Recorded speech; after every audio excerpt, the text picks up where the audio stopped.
Sure thing. Forgive me if I misspell anybody. I mean, mispronounce. Gina Argento. Barden Bakaraski. Here. Lisa Bamonte. Here. Gina Barrows. Here. Eric Rosides. Iris Cabrera. Bill Capernegro. Frank Cabone. Stephen Chesler. Here. Michael Ciancelli. Teresa Cincinnati. Stephanie Cuevas. Ronan Daly. Giovanni Del Amato. Here. Aaron Drinkwater. Arthur Ivanovsky. Here. Dibalaski, sorry. That's okay. Lloyd Ping. Here. Thank you. Julia Amanda Foster. Cialis Fuller. Here. Crystal Garcia. Joe Goldstein. Joe Gross. David Helmick. David Helmick. David. Guys, please. Sabrina Help. Katie Denny Horwitz. Here. Sonia Iglesias here. Moses Ending. Robert Jeffrey. Bozina. Come on. I'm sorry, Bozina. Are you here? Yes, Bozina. I can't hear you, honey. You got to Yes, yes, I'm here. I'm here. Sorry. Corey Campton. Paul Kilterborn. Here. William Clagsbone. Yolando. Marie Liaison. Yolo. Trina McKeever. Here. Adam Myers. Here. Sante Michelli. Toby Markowitz. Rabbi Needleman. Karen Nieves. Mario Domerick. Here. Janice Peterson. Bella Sable. Isaac Sofer. Del T. Here. William Vega. William Vega. William Vega. Okay. Maria Viera. Present. Simon Weiser.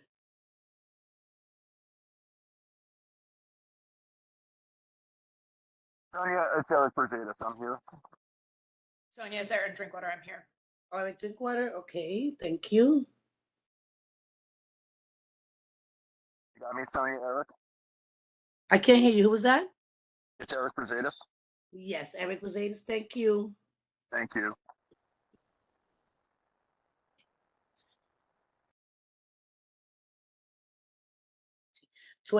We have 20, Madam Chair.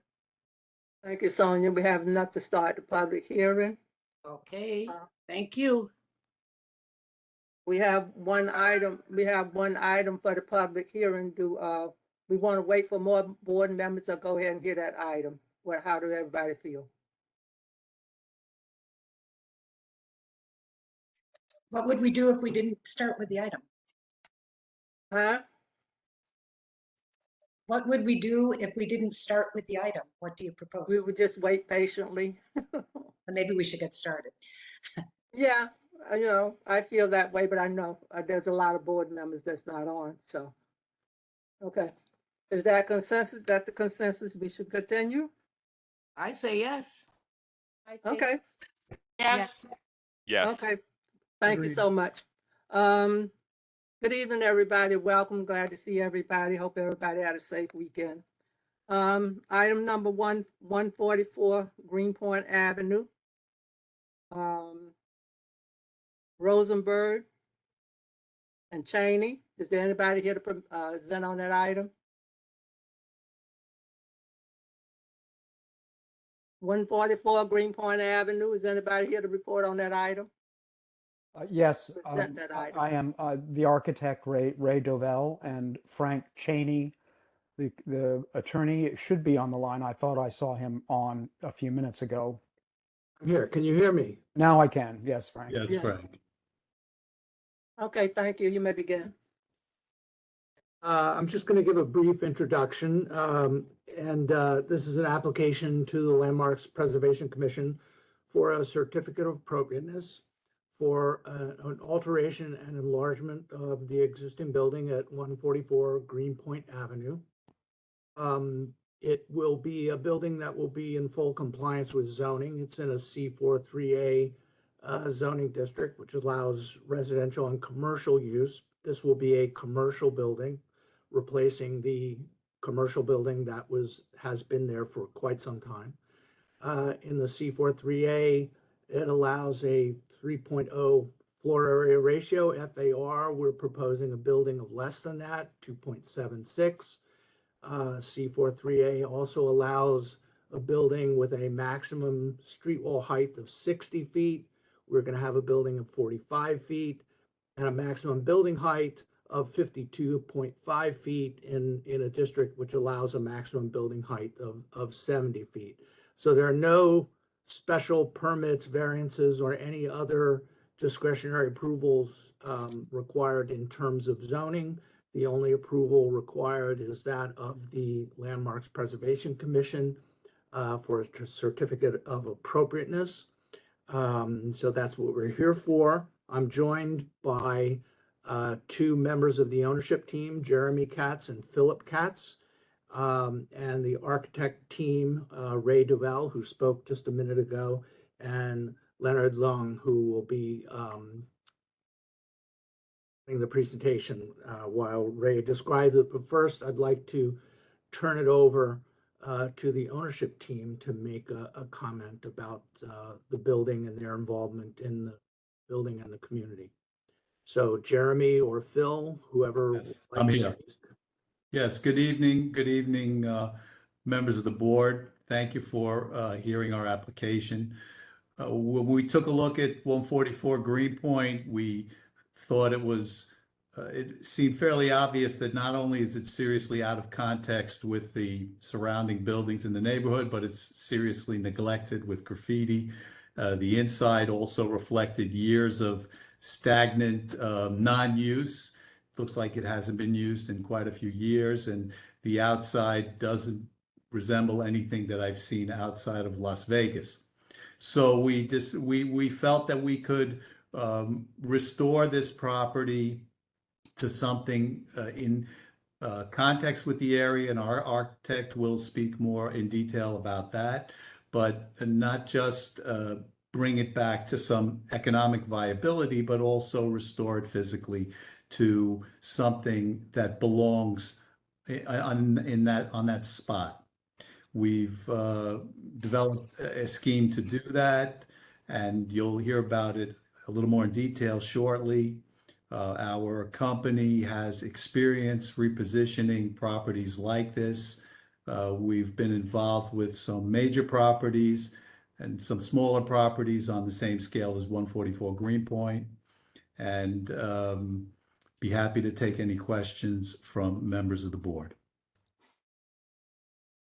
Thank you. Are there any questions? I have a question. Are you going to show us pictures and Absolutely, yes. is this the full Absolutely. presentation? There is a full presentation coming. I'm the architect, our architect who spoke a few moments ago, Ray Dovell, the firm Platt Buyer Dovell White, has a presentation. Mr. Cheney is our legal representative, and we do have a full presentation for you, yes. Okay. Well, let's do the quick presentation, then we'll have questions. Terrific. Ray, you want to proceed? Yes, Leonard, can you take control of the Um, screen? I do need to share my screen, so my share button is not powered up. So is there something that needs to be done on your end? Oh, here we go. Okay. Give me a second. I just saw that.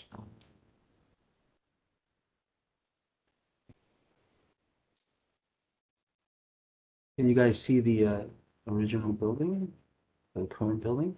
Yes. Yes. Okay, great. I will maximize it. Okay. Okay, here is the existing building. As you know, it's as Mr. Cheney explained a minute ago, it's been vacant for some time.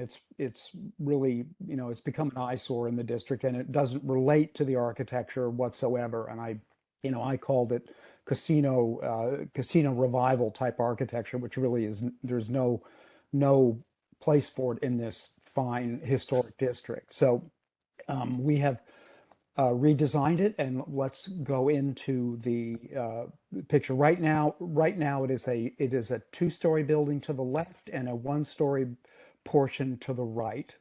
The arches on the right side are largely ornamental, and the two piers on the left side are also ornamental. Otherwise, it's clad in tile and plastic veneer. It's as previously pointed out, it's covered with graffiti right now. So onward. So here's where it resides in the district. It is, as Mr. Cheney said, it's in a C4 3A district, which is a commercial district, and it's right at the corner of Greenpoint and Manhattan Avenue. It's about 70 feet from the corner, which you can see to the right, the red being on the right side being the parcel itself, with Greenpoint and Manhattan Avenues on either side. Those are the two commercial arteries that go through the district. Next. And here it is within the historic district. It's right at the edge of the historic district, and it was mapped in deliberately, we believe, to encourage redevelopment of this parcel. And there's here's some historic photographs of the building. At one time, it was a two-story and one-story commercial building. And over time, the ornamentation was stripped away. And the lower one-story building, which was really never much architecturally, was completely stripped. And the two-story portion had been stripped over time. There's currently nothing left of existing fabric. Interior demolition has been done, and it's revealed that there's no historic exterior fabric remaining. Keep going. So, and here's some photographs of the existing building as it developed over time to its current condition. And then just pointing out some of the details. There's some window plantings that are over the lot line currently, which we're intending on removing, and the entire building will be reclad, which you'll see shortly, added to and reclad. Keep going. This is an interesting slide because it shows the two commercial arteries that go through. It shows Greenpoint Avenue and Manhattan Avenue, which are the two commercial arteries. The buildings that are in yellow are 100% commercial. The buildings that are in turquoise are residential above and commercial below. Our building is and previously was 100% commercial. So you can see we've mapped the entire district in terms of commercial development, and the turquoise represents all of the commercial development within. The interblocks are all residential. And here are streetscapes, and going from the top to the bottom. This is Greenpoint Avenue with the parcel in question to the left, which you see. And then you see that it largely is, the context is largely 3, 4, and 5-story handsome brick buildings with commercial bases on them.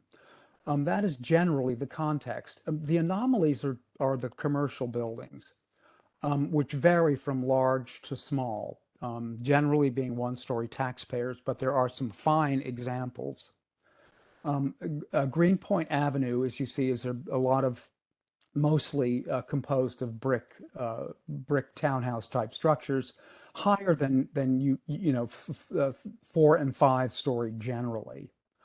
Looking on the other side of Greenpoint, starting from the left, you will see a very fine commercial building, which was commercial at one time, and it is really a gem of a building.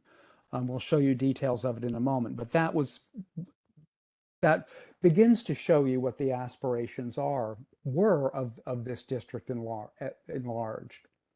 The lower ones, Manhattan Avenue, you can see the very fine bank building, limestone bank building, again surrounded by townhouses and some taxpayers and some larger commercial buildings. Keep going. That is the context of the and then the bottom most street front shows the very fine church, sort of mid block, and then again surrounded by brick and cast iron storefronts below, a lot of which have been modified. And here we are, this is our parcel in the district itself. So we're right at the edge of the district. It jumps across the street. So we're right at the edge. And again, we believe it was deliberately mapped in for the purposes of improvement. Keep going. And here, this is a really interesting slide that a photograph that we uncovered. This is the building that's right at the corner of Manhattan and Greenpoint, which the historic photograph on the left shows what a handsome building that was at one time. It had wonderful cast iron ornamentation, a pedimented cornice, and a very nice rusticated base to it. Unfortunately, all of that ornamentation has been stripped away. But this is a real point of reference for us because this shows both the architectural aspirations of the district, as well as the class of architecture that was, the significant character of architecture that was there at one time. And perhaps someday the building at the corner will be refurbished, a new cornice will be given to it, and the storefront can be improved. It had a sort of a neo-deco addition to the storefront facing Manhattan. But this was a real find for us because it informed us of what should be expected in this district. Go ahead. And then this is the building at the other end of Greenpoint Avenue, which is this very handsome brick and terracotta commercial building, which has been converted to residential. But again, showing the seriousness of the architecture in this district and how it, how this informs us of what we should be doing to reinforce these two kind of anchoring buildings. Go ahead.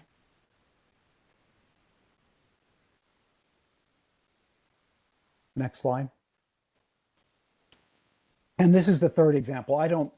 This is a 2 and 3 story commercial building. It seems we couldn't find historic documentation on this building, but we believe it's been modified significantly over time with the applique, the timber applique on the front of it. But again, this is a corner building. It's a significant building in the district with commercial use. Next slide. And then these are the other commercial buildings in the district. They vary from the slide in the middle, which is a deco-inspired, a handsome masonry block of a building in the middle, which is Leonard is circling right now, and then the very handsome building that abuts our site, the classical bank building. The rest of them are 1 and 2 story taxpayers of really no architectural significance other than that they do provide services. Keep going. And then this is a building that was recently approved, which was interesting because it's the conversion of a commercial building to a residential building. And what the architect did here, this was approved.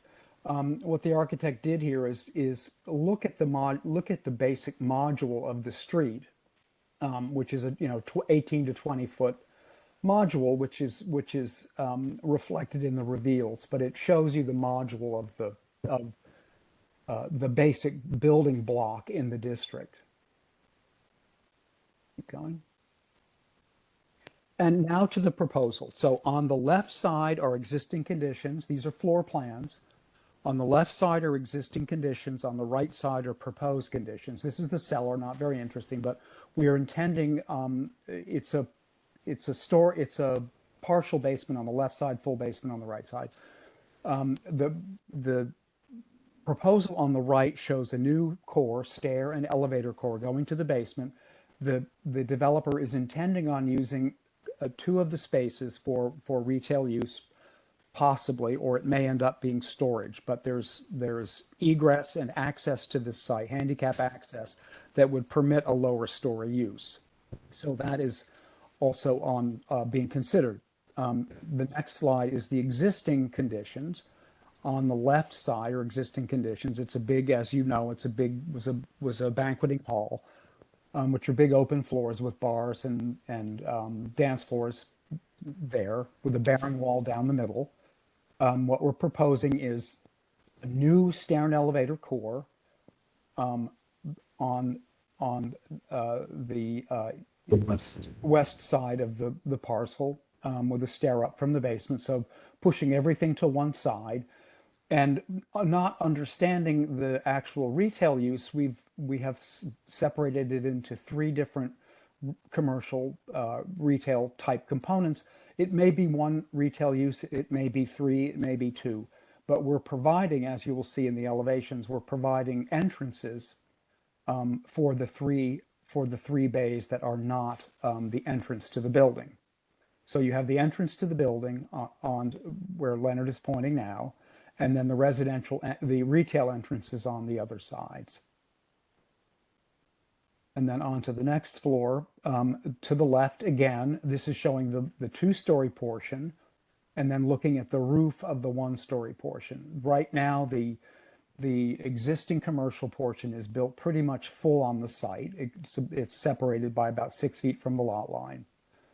We're proposing filling in that floor on the left side with new commercial use. The core would go up with a terrace in the back. That terrace is required by zoning, and you should note that it is a commercial building in a commercial zone, but because it abuts a residential zone, we have to comply with the residential rear yard requirements, which are 30 feet rather than 20. So there's a 30-foot, there's a significant setback where that terrace is at the 2nd floor.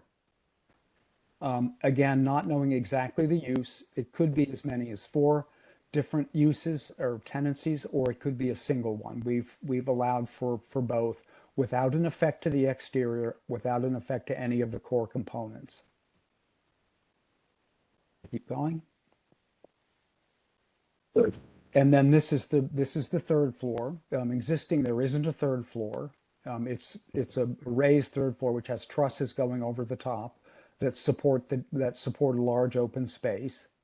And this is a new floor, again with a full setback across the entire site.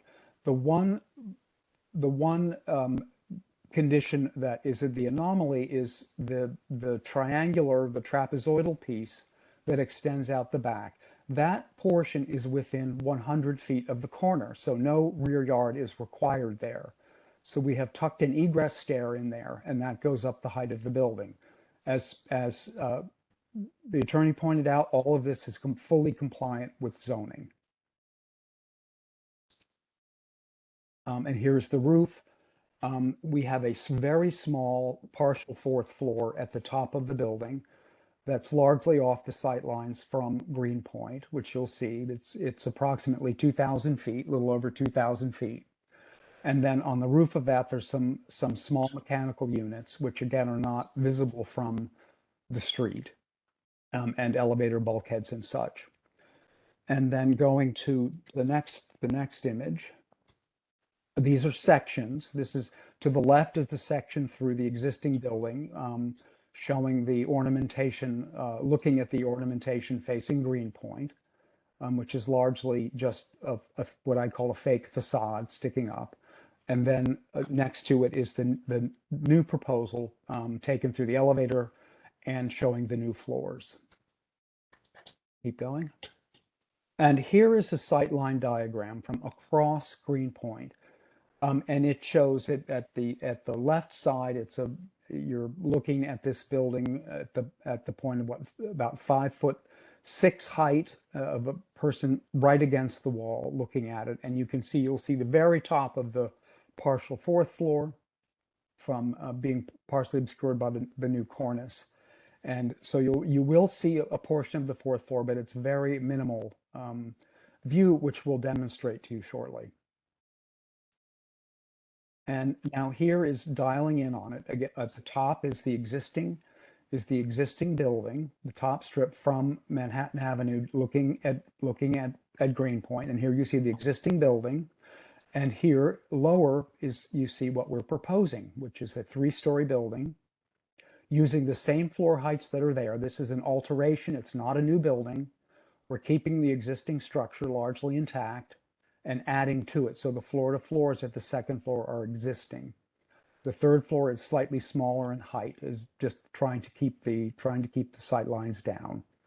But you can see that what we've done is we've tried to respect the module of the district at large, which is a 3 to 4 story building that is again broken into roughly the 20-25 foot standard New York brownstone lot, townhouse lot.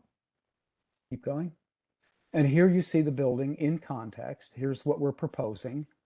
This building will be a light. What we're proposing is a lightish gray brick on the facade, which we're trying to relate to the existing bank building adjacent to it and some of the other buildings in the district.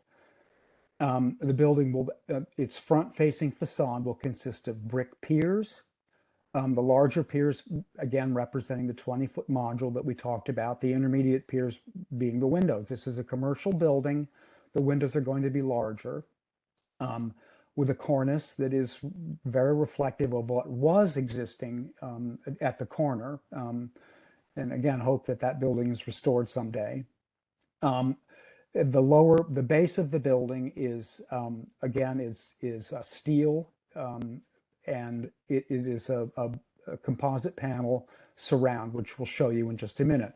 The side walls are stucco or articulated stucco with some with some windows in them. The windows have to be fire rated, but we felt that it helps the look of the building as well as the occupants to try to maximize light in the building. And what you're seeing at the top is the penthouse, not the penthouse, the bulkheads supporting the partial 4th floor. So we've minimized that to the degree possible. There is an elevator overrun, which you have to have, and then there are egress stairs in there, and that is clad in standing seam metal roofing, which is typical of this type of building of historic era. Next slide. And this is looking at it from the other direction. And here you do see, as we pointed out, you see there's a partial view of the 4th floor, but largely what you see is the cornice line and the facade with its windows and articulation. We're also proposing canopies over each of the commercial bays, and then a slightly larger canopy over the building entrance proper. We don't know who's renting, who is going to be leasing these spaces, so we've just called everything 144 Greenpoint for the moment. To the left side of the building is a 1-story taxpayer, which is a kind of a fake stone and aluminum storefront building. Next. And here is a detail of the retail base. Again, hoping to enliven the streetscape with large pieces of glass and large doors. What we're proposing is a steel armature that visually supports the piers, and then composite panels which are surrounds of the retail entrances proper, with then painted metal and glass storefronts with large doors, and a slightly different articulation of that at the building entrance, which you can see where Leonard's pointing right now. So that is the building entrance proper, adjacent to the bank, and then the 3 retail bays, commercial bays, again, one tenant to 3 tenants, occupying that space. Keep going. And here's some details. The building is articulated in a way that we think will add life and texture to the streetscape. It's not a very complicated facade. The piers project, the intermediate piers project, and then there's some extended ornamentation on the windows, and then we have a cornice which is quite prominent, which is traditional in the district. And then on the left is the building entrance proper. There is an egress stair through a blind door where it says 144. There's an egress door there. Otherwise, you're looking directly into a small lobby. Again, more detail looking at the cornice on the right side and three-dimensional views of the retail component down below. Again, steel and panel, and then use of brick, which the coloration of which we think relates nicely to the adjacent buildings. And then this was asked for by Landmarks. They were interested in the effect of the partial fourth floor in the bulkhead, so we've developed these views to show you what the effect of that is. You're going to see it, but we believe it's quite appropriate to a building of this size and stature. And then from looking from Manhattan, you don't really see it. And then as you progress up the street, you will see a very small sliver of the partial fourth floor. And then here's some more details showing hopefully what we think is the richness of the expression of this on the street. And the street is what people see. It requires an architectural response, which is rich for a building of this nature.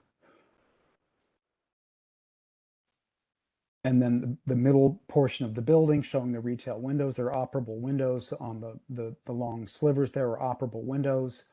The brick panels are the spandrel panels at each floor.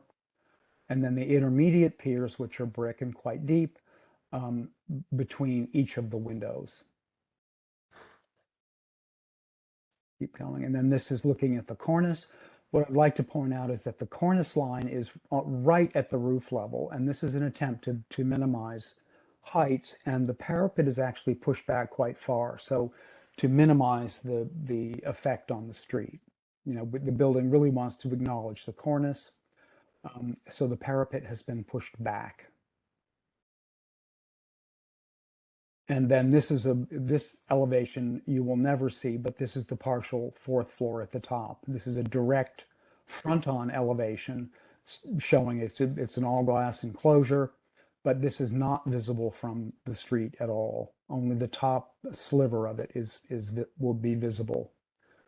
The HVAC units on the top are pushed back. They will not be visible, as are the railings pushed back.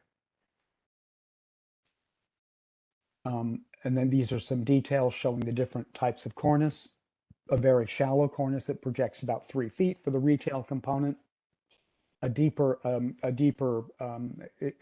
canopy, a deeper canopy at the building entrance proper. And then finally, this is what's existing and what's proposed. We think it's a great, it's a big improvement, and that it's certainly in scale with the other commercial buildings. We think it's a simple and respectful addition to the district. Keep going. And then finally, this appendix we prepared due to some questions from the Landmarks panel of the community board, some specific questions. So we've attempted to answer them here. This is showing the front elevation as we described it to the left, and this is the rear elevation to the right. The rear elevation of the building is that's closest to the lot line is existing. The 1-story and the 2-story components are existing that face directly to the lot line, that are closest to the lot line. What we are adding above, close to the lot line, is simply the stair that goes up, but that is within 100 feet of the corner. So all of this complies with zoning. Keep going. And these are the side elevations showing the stucco and where we're introducing some vision panels that have to be fire rated, but they hopefully improve the liveliness of these sidewalls. Keep going. And now these are the photographs that were given directly to us, and we have responses to each of them. The view from the church was one of them. You cannot see the building, or you cannot see the building in question from the church, a very handsome church. The next one is the easement, which I will let Frank Cheney describe. We were asked what the status of the easement was and whether it would continue in use. The easement was entered into in 1965 between the then owner of 161 and 163 Milton and the owner of 144 to provide the code required second means of emergency egress from 144. So it goes through property. Half of the 8-foot wide easement is on each side of the building line. It runs, as you can see, at a slightly below grade level through the building. It was, as I say, it's been there for almost 50 years and it will continue to be utilized. It was a private agreement between the property owners and it's a perpetual permanent easement. And as I think Ray can explain better than I, it will continue to be used to provide that second means of emergency egress for 144. It's important to point out that this is egress, this is not access. So it's only used in the event of an emergency. No one will be coming and going through this. It's only for egress. The next image is the alleyway, and the question was, what can you see from the alleyway? You can't see anything from the alleyway, which is the middle next to the egress slide there. You're not able to see anything from that alley because it's to the side of the parcel. Through the Milton portion, you can see we've highlighted. You will be able to see the new building, part of the rear of the building, but it's very small. Can you zoom in on that, Leonard? I'll try. Yeah. That's if the doors. Yeah, only when the door is open would you be able to see it, but it's a tiny. Oh, sorry. And so that is. I can't really zoom in. Sorry, that's yeah. But what's shown in red there is the new portion of the building, which is the stair tower, not the stair tower, the stair, egress stair that connects to the egress. Right, that's the existing 2-story. Right. So I believe that's, and then, yes, I'm sorry. So and here's some 3D modeling of this to show that you just can't see it. The church to the left, the alleyway in the middle, which you do see, and then not from the alleyway, but from the Milton Avenue side, and then you can see the increase of what you'll see on the far right side. So yes, there is a little bump up within that alleyway, which you'll be able to see. But again, it is backyard, and it is not a zoning. It doesn't require variance. It's as of right. It's only a 3-story component. The next is and then the question was asked about the effect of the buildings in the back, and you see that the existing second floor terrace that's existing. The third floor rear terrace is also an existing roof at the moment. So we're not adding anything at the back of the building except for the stair and its connecting corridor. Then we have put in the stories of the buildings surround. There are 4-story buildings that project into the back, which are much taller. And then two 4-story buildings along the avenue side. And then at the corner, I can't quite read that, Leonard. What is that? 3-story building at the corner, at the lower right side. Oh, that's a 1-story. 1-story, and a excuse me. 2-story at the Manhattan. Right. Binghamton So building. the rear wall of the addition is set back 30 feet. The only exception is the stair and its connecting corridor, which are all within 100 feet of the corner. Here's some other views of the same thing, just showing the effect of that. And I think that's the last slide. That's the last Yeah. slide.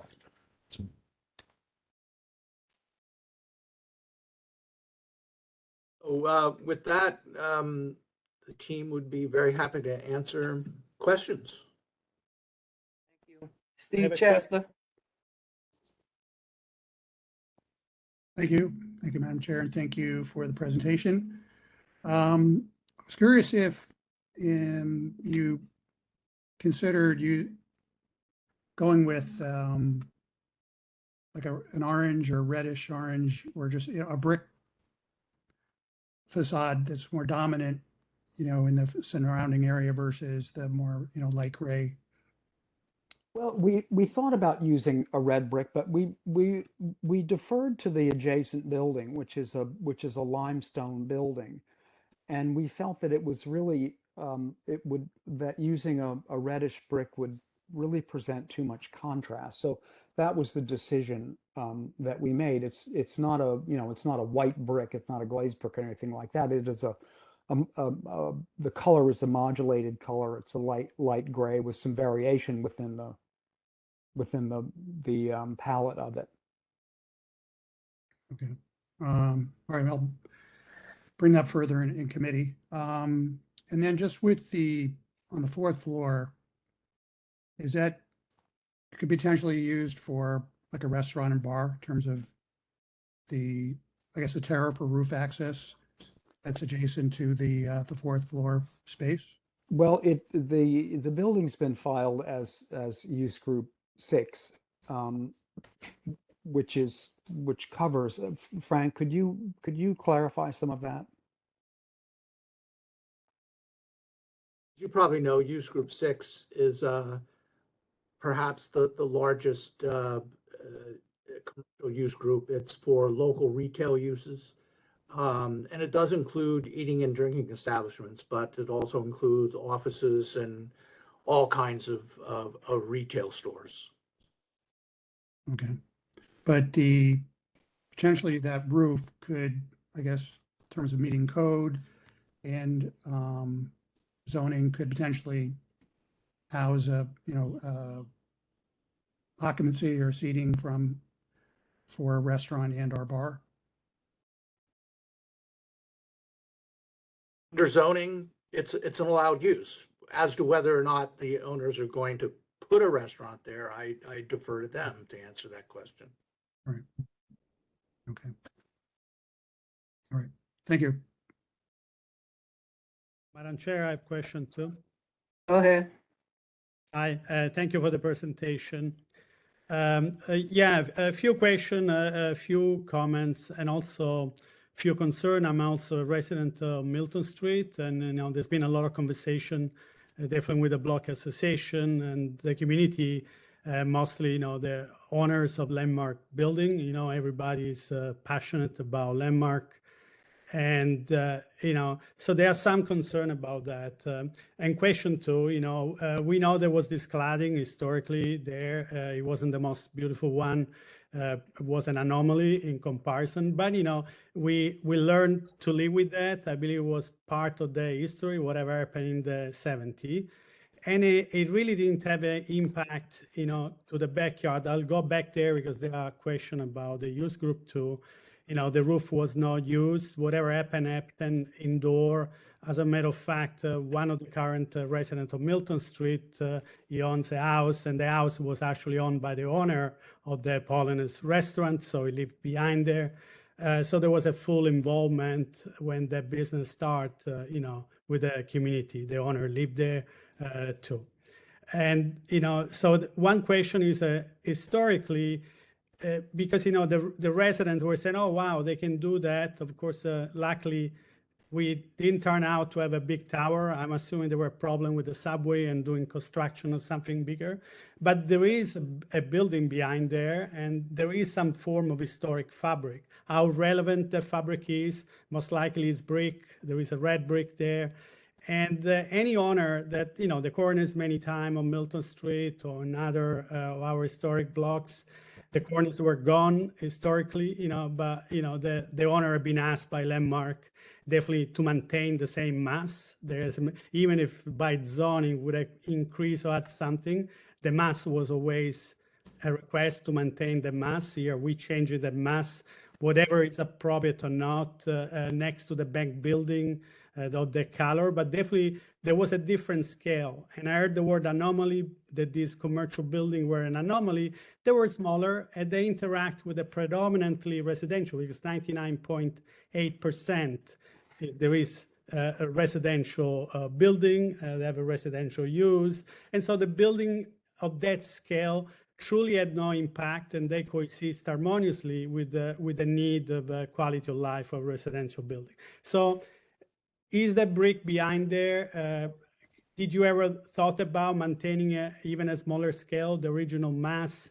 Did you think about maybe doing something more adaptive, maintaining what it was there? And most likely, it's a red brick behind there. We don't see. Well, the front-facing facade was never red brick.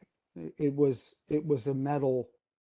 It was a metal and glass facade with a storefront below. There's no brick whatsoever on the front of the building. And there's interior demolition was done and has revealed no historic fabric behind the front facade. There was no ornamental component of the building street facing.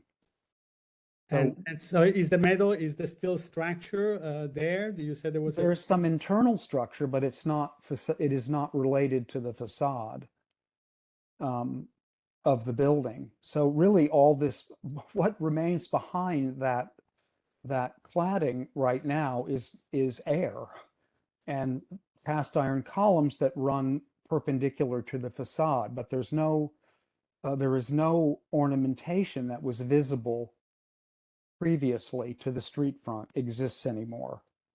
And the cast iron column were wrapping both the inside and the outside.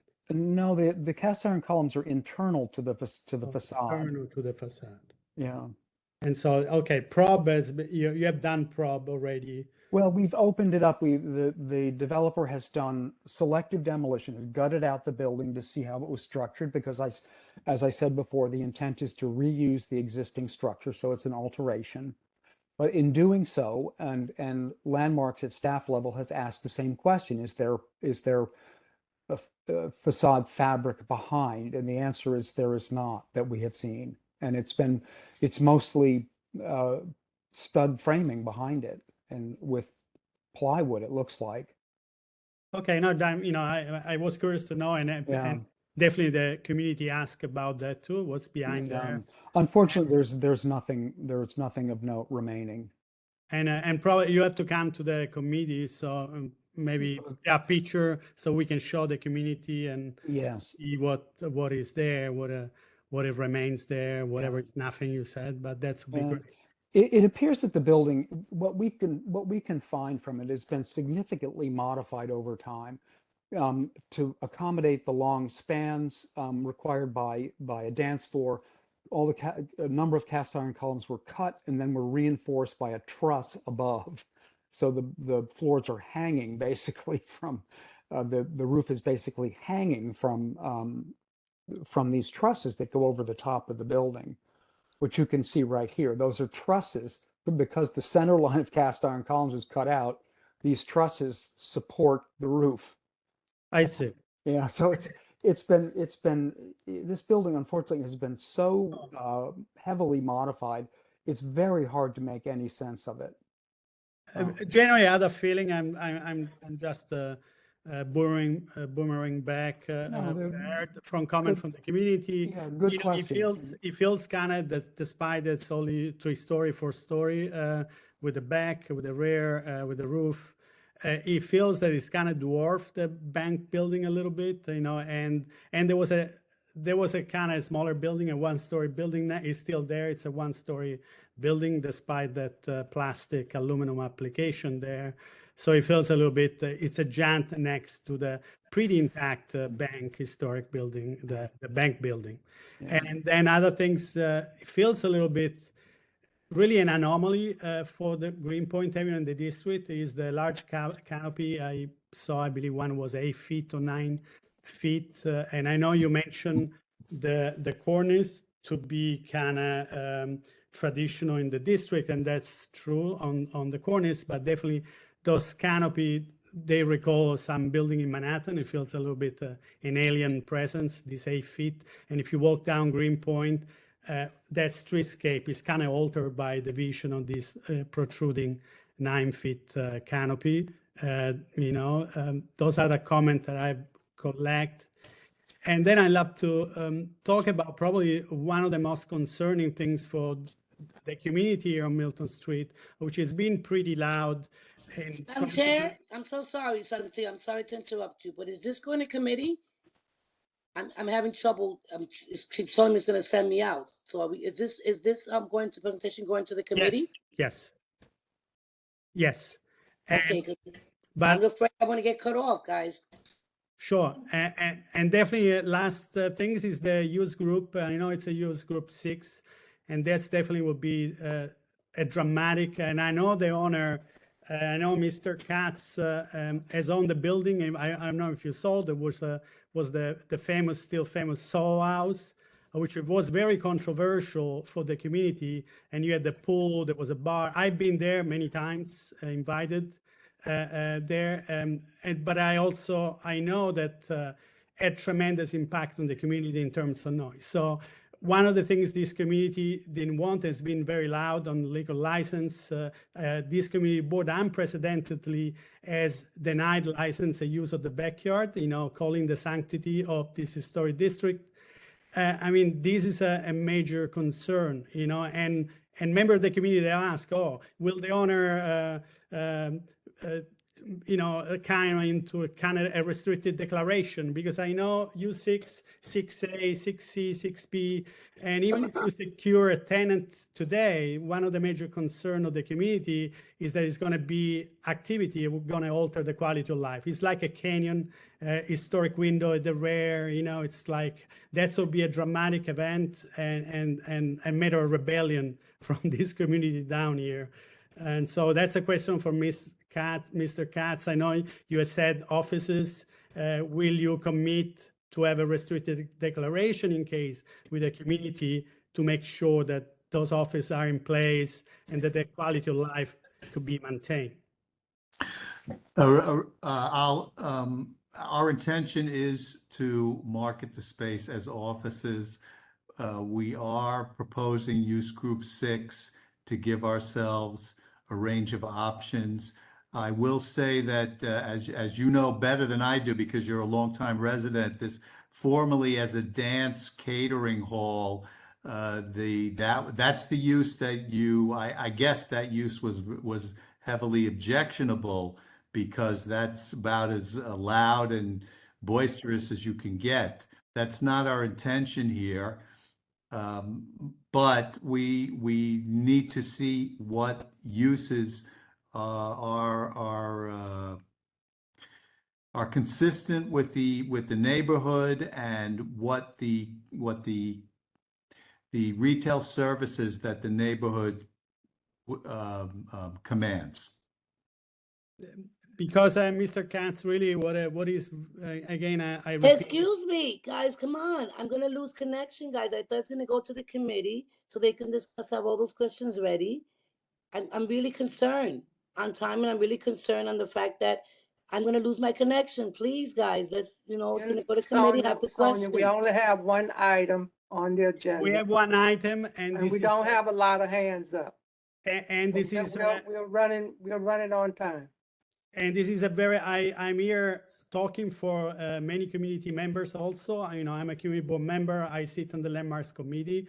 So it's not that I want to take much of a time, but I believe the reason why the chair of the landmarks committee has asked for you to present also the general hearing is because this is something very sensitive for the community, and this is the right platform, this is the right time, because at the landmarks committee, we're going to look at your landmarks application and we're going to look at the appropriateness of your landmark. But I believe, landmark and historic building, yes, we have to protect them, and we're doing things in appropriate way. We make that decision, but also there was a way of life, and the way of life, by bringing the terrace and the roof, and especially today with all the different trend also in economic we want to use for entertainment, we see that our retail business have turned mostly in, bar and restaurant. It's a general economic trend, so we know for sure that type of terrace in this neighbor, they're going to have that type of demand.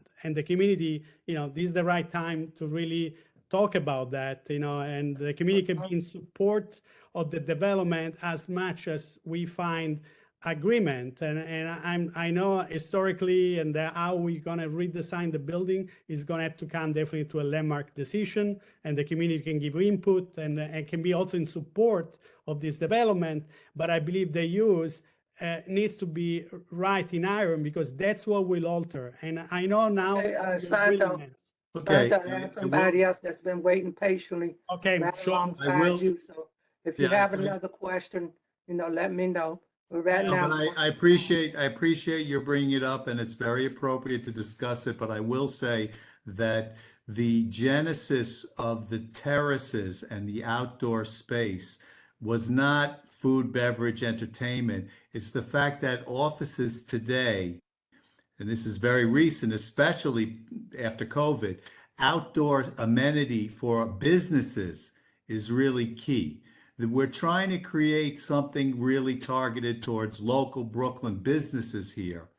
That's why we need outdoor space. That's going to be, we hope, the key to getting a company in here that has a space for their employees to take a break and get some fresh air. That's really the genesis of the outdoor space, including as we presented the top floor. Sure, but a commercial party can also be equally intrusive, as there is history in the community of experience that type of use. Not only so, we have to make sure, and hopefully, Mr. Katz, you want to have a dialogue with the community here, because there is hundreds and hundreds of hey, residents. Santo, let's call our next speaker. Thank you. Absolutely. William Vega. Thank you, Mr. Katz. Thank you, Madam Chair. I got a question from one of our committee. They want to know, is the building going to be using electricity or gas? Yes, of course, the building will use electricity. So is it the main just electricity, or is it a combination? I should phrase it better.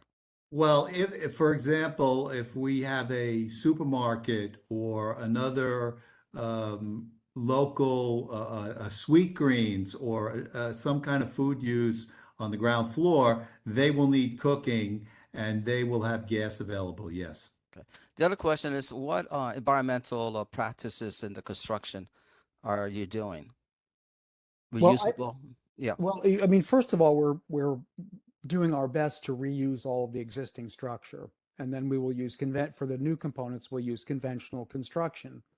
To get back to the systems, the upper floors will be with electric VRF units, which are basically heat pumps, which are considered a high efficiency type unit from an energy conservation point of view, and we comply with the energy, with the envelope energy requirements. Okay, and I have just some information for you. In the neighborhood, I'm known to lead an effort to pick up discarded syringes on the streets inside Cooper Park and 20 blocks around. So during the winter in February, neighbors asked me for how to do this safely, and I went there. So in February, right in front, there was that one day we retrieved a dozen syringes over 20 caps. Now during the summer, I believe because it's the day hours or daylight hours are longer and there's a lot of foot traffic, we did not see any of that. But I'm very concerned that when the winter comes and it becomes the hours are more night hours, dark hours, that will return. So you're going to be having hiring a scaffolding company building sheds there, or has that already been done? I haven't been in Manhattan Avenue for a while.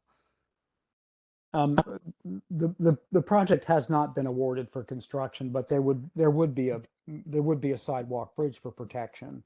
Okay. By code, there has to be. So I just want that you make sure you have lighting to discourage people from using that as a place to these poor individuals that have this addiction, that they use it to medicate themselves. Because during the winter, there was a lot of evidence of that type of activity. Thank you. Absolutely. Thank you, Madam Chair. Any other questions? I don't see any hands. Are there any other questions? No? Okay, thank you for your presentation. It was No, very could I ask, Dallas, I did have my hand up. I'd have one quick question, which is who at Landmarks are you guys working with? Who's the person at LPC? Marcello Pacheco. Okay, thank you. And we'll see you at committee when you come. Forward to it. Thank you. Are there any other questions? Okay, thank you so much for your presentation. Have a good evening. Thank you. Thank you for you. hearing us. Okay, next item on the agenda is liquor license. Do we have anybody speak on liquor license? Yes, we have Frank Walter.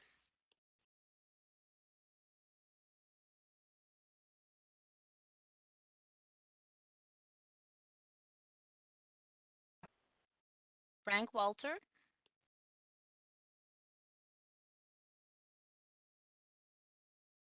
He is not here.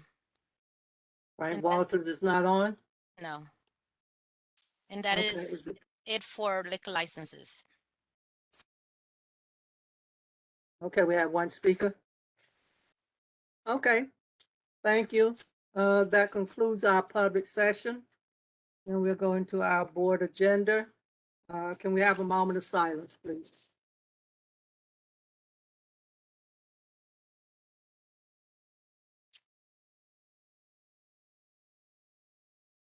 Thank you. Can I have roll call, please? Gina Argento. Gina Argento. Baden Bakwaski. Here. Lisa Bamonte. Here. Gina Barrows. Here. Eric Brusitis. Here. Iris Cabrera. Here. Bill Sorry, I just Caponegro. needed. Yeah. Bill Caponegro. Stephen Chesler. Here. Michael Chincelli. I think you forgot Frank Carbone. Oh, I thought I said, oh, sorry. Frank Carbone. Excuse me. Obviously, I'm here. Hi, Yeah, Sonia. here. Hi, Sonia. This is Gina Argento. I'm here also. Okay, thank you. Now it's Teresa Sincera. I'm sorry. So, Teresa. Stephanie Cuevas. Ron Daly. Ron Daly. Giovanni Diamato. Yeah, I'm here. Erin Drinkwater. I'm here. Arthur Dibinowski. Arthur Dibinowski. Yeah. Okay. Lloyd Fang. Lloyd. Here. Fang. I'm here. Julia Mather Foster. Yeah, Liz Fuller. Crystal Garcia. Present. Crystal Garcia. Joe Goldstein. Joe Gross. David Helmick. Sabrina Help. Katie Denny Horowitz. Here. Tony Iglesias here. Moses Ending. Robert Jeffrey. Robert Jeffrey. Here. Bonzino. Present. Kamenetsky. Yes, Thank I'm you. here. Corey Canton, Here. Paul Keller Kilterborn, I'm here. William Glasgow, Yolando, Maria Liaison, Yolo, Trina McKeever, Here. Adam Myers, Here. Dante Michelli, Here. Toby Moskowitz, Rabbi Needleman, Heather Nieves, Mary Adamic, I'm here. Janice Peterson, I'm here. great, Bella Sable, Isaac Sofer, Del T, Here. William Vega, I'm here and I was here earlier. I just didn't have audio. okay, Maria Vieira, Present. Simon Weiser. Sonia? Yes. Sonia? Yes. This is Ronan Taylor. Eric? This is Oh, Ronan Taylor Roland? here. Yep. I was Okay, muted by host. Bailey? Thank you. Thank you.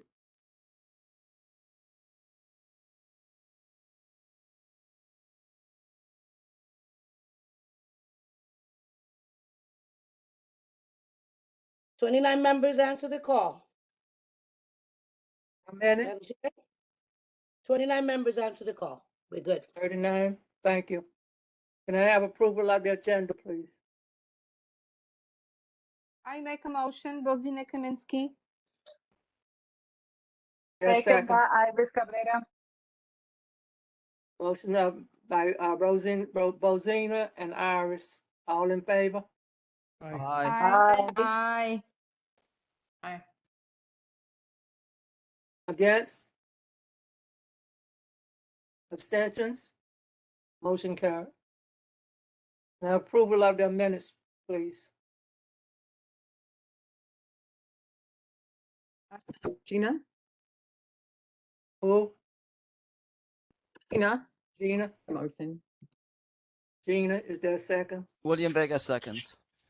Gina and William Vega, all in favor? Aye.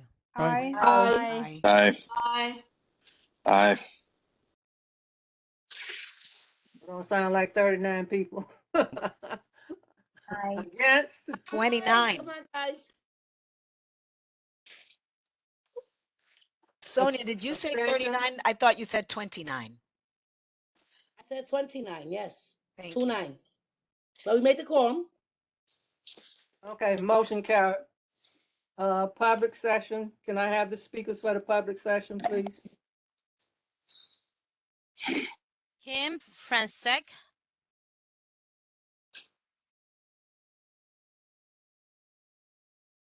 Kim Fransek, you're muted. You have 2 minutes.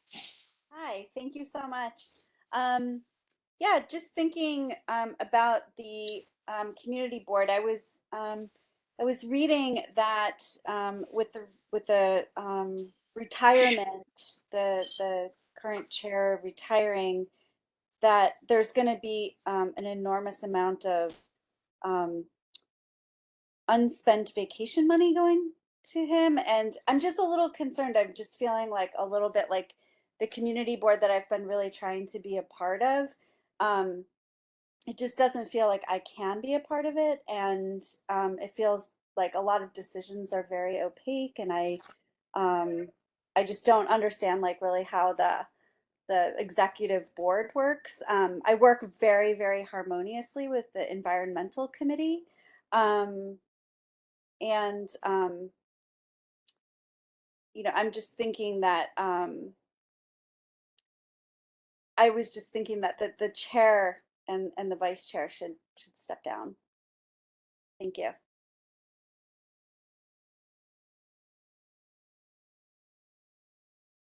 Next speaker, please. Next speaker is Ryan Coonan.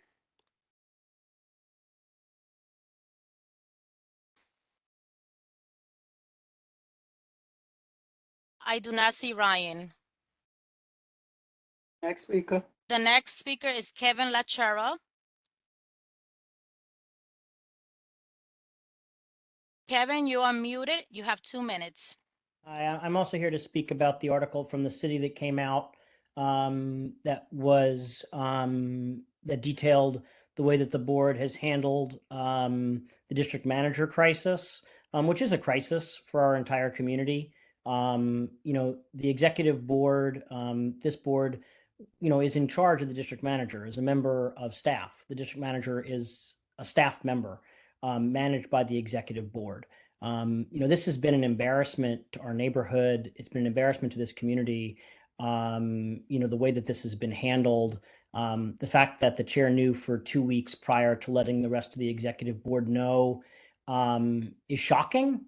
And I am just concerned, and many other people in our neighborhood are concerned and have been speaking about it.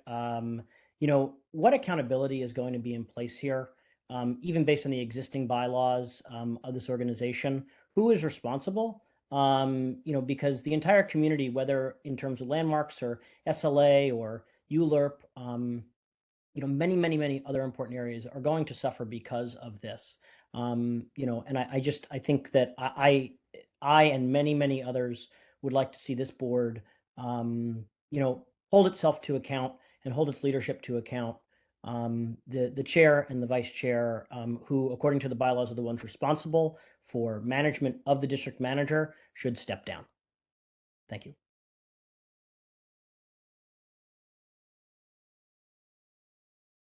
Are there any other speakers, Joanna? That is it on the speakers. Thank you. Is the Councilman Ressler still on?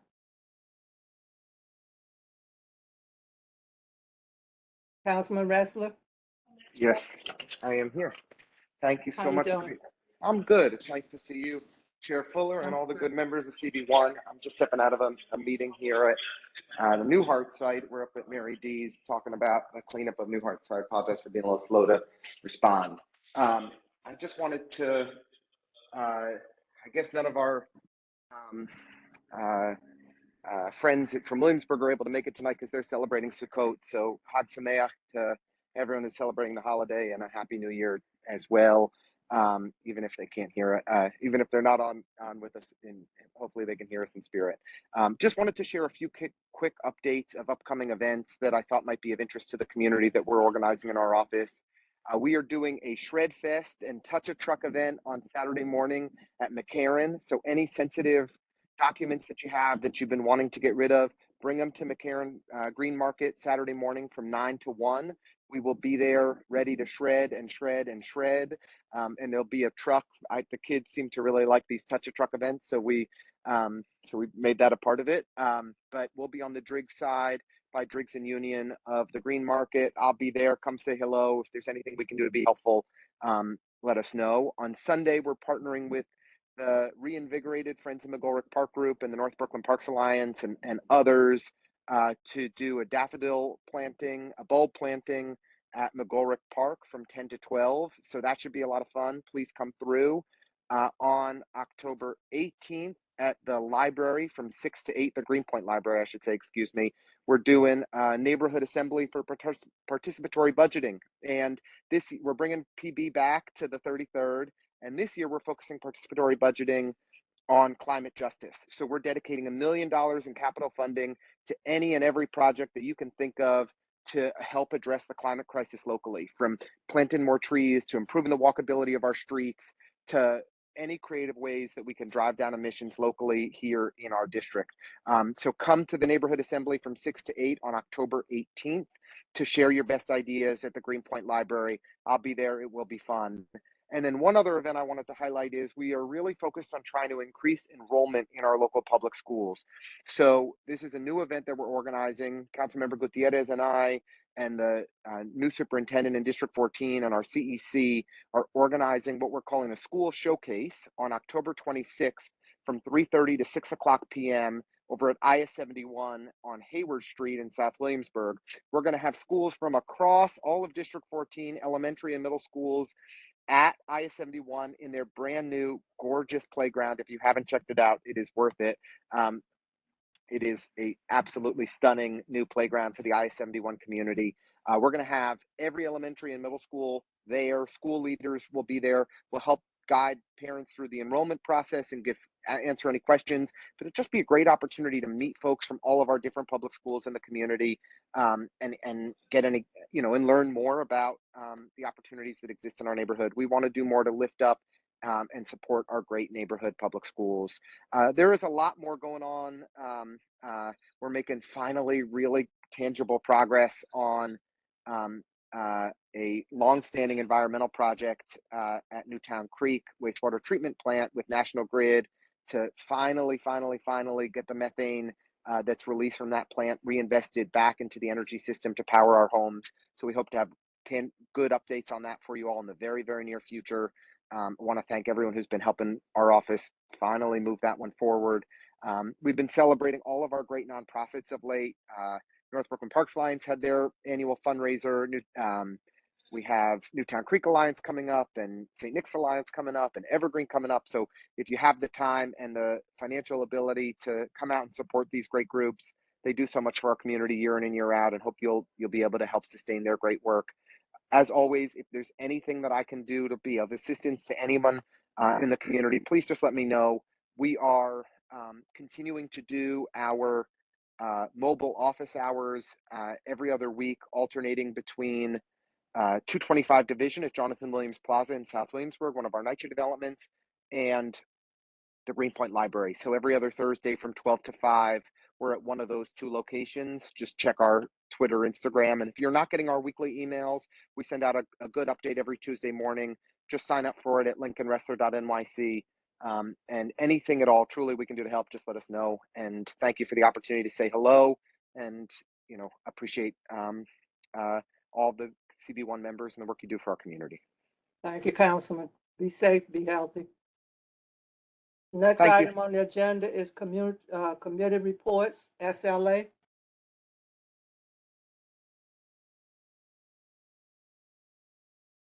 Yes, good evening. Just give me a second. Good afternoon, good evening. Good evening.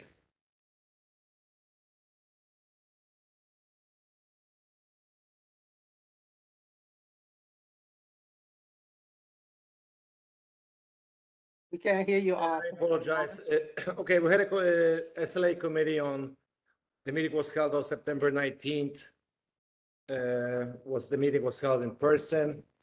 We had a large amount of applications, but we kind of went through all of them. We had a lot of no-shows. So the report was emailed to everyone. I would like to ask the board to approve the report. We have 20 approvals of the new application. There's 13 postponements, 21 denials, and all the renewals were approved. So I would like to have a motion to approve the report as it is. I would like to make the motion as was written by the SLA committee, please. I second that. I second it.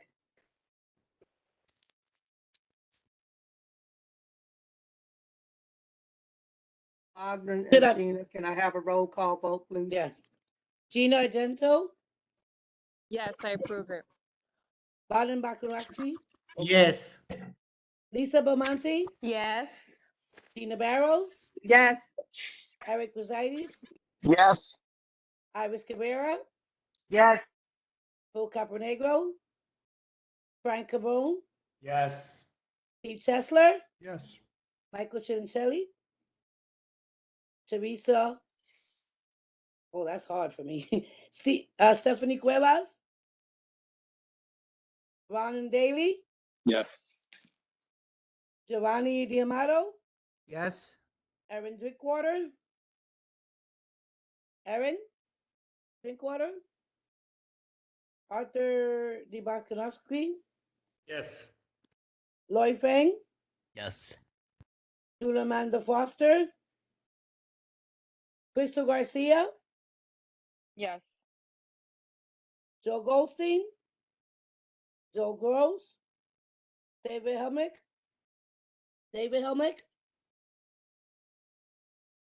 Sabrina Help, Katie Denny Horowitz, Yes. Sonia Iglesias, yes. Moses Ending, Robert Jeffrey, Yes. Bozina, Yes. Corey Clanton, Yes. Paul Culterborn, Yes. William Clasburn, Yolanda, Marie Lianza, Yolo, Trina McKeever, Yes. Adam Myers, Yes. Dante Maselli, Yes. Toby Markowitz, Rabbi Needleman, Karen Nieves, Mario Domerick, Yes. Janice Peterson, Yes. Bella Sable, Isaac Sofer, Del T, Yes. William Vega, Yes. Maria Viera, Yes, sorry, yes. Simon Weiser,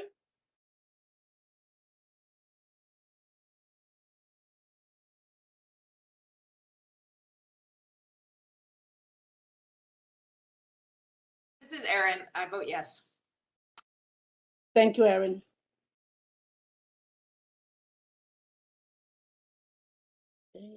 Orders.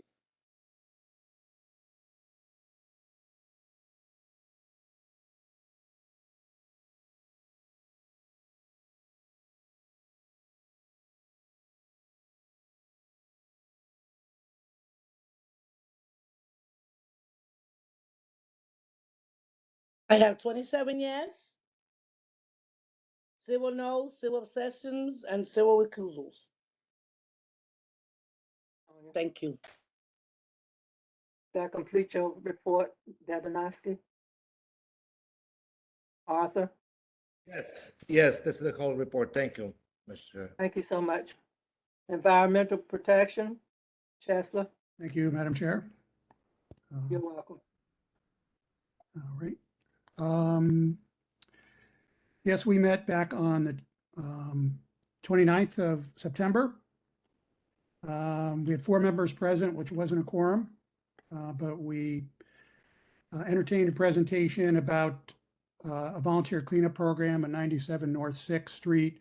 It's a relatively small 3,700 square foot site that is going to be developed into a 2-story commercial building with a finished basement.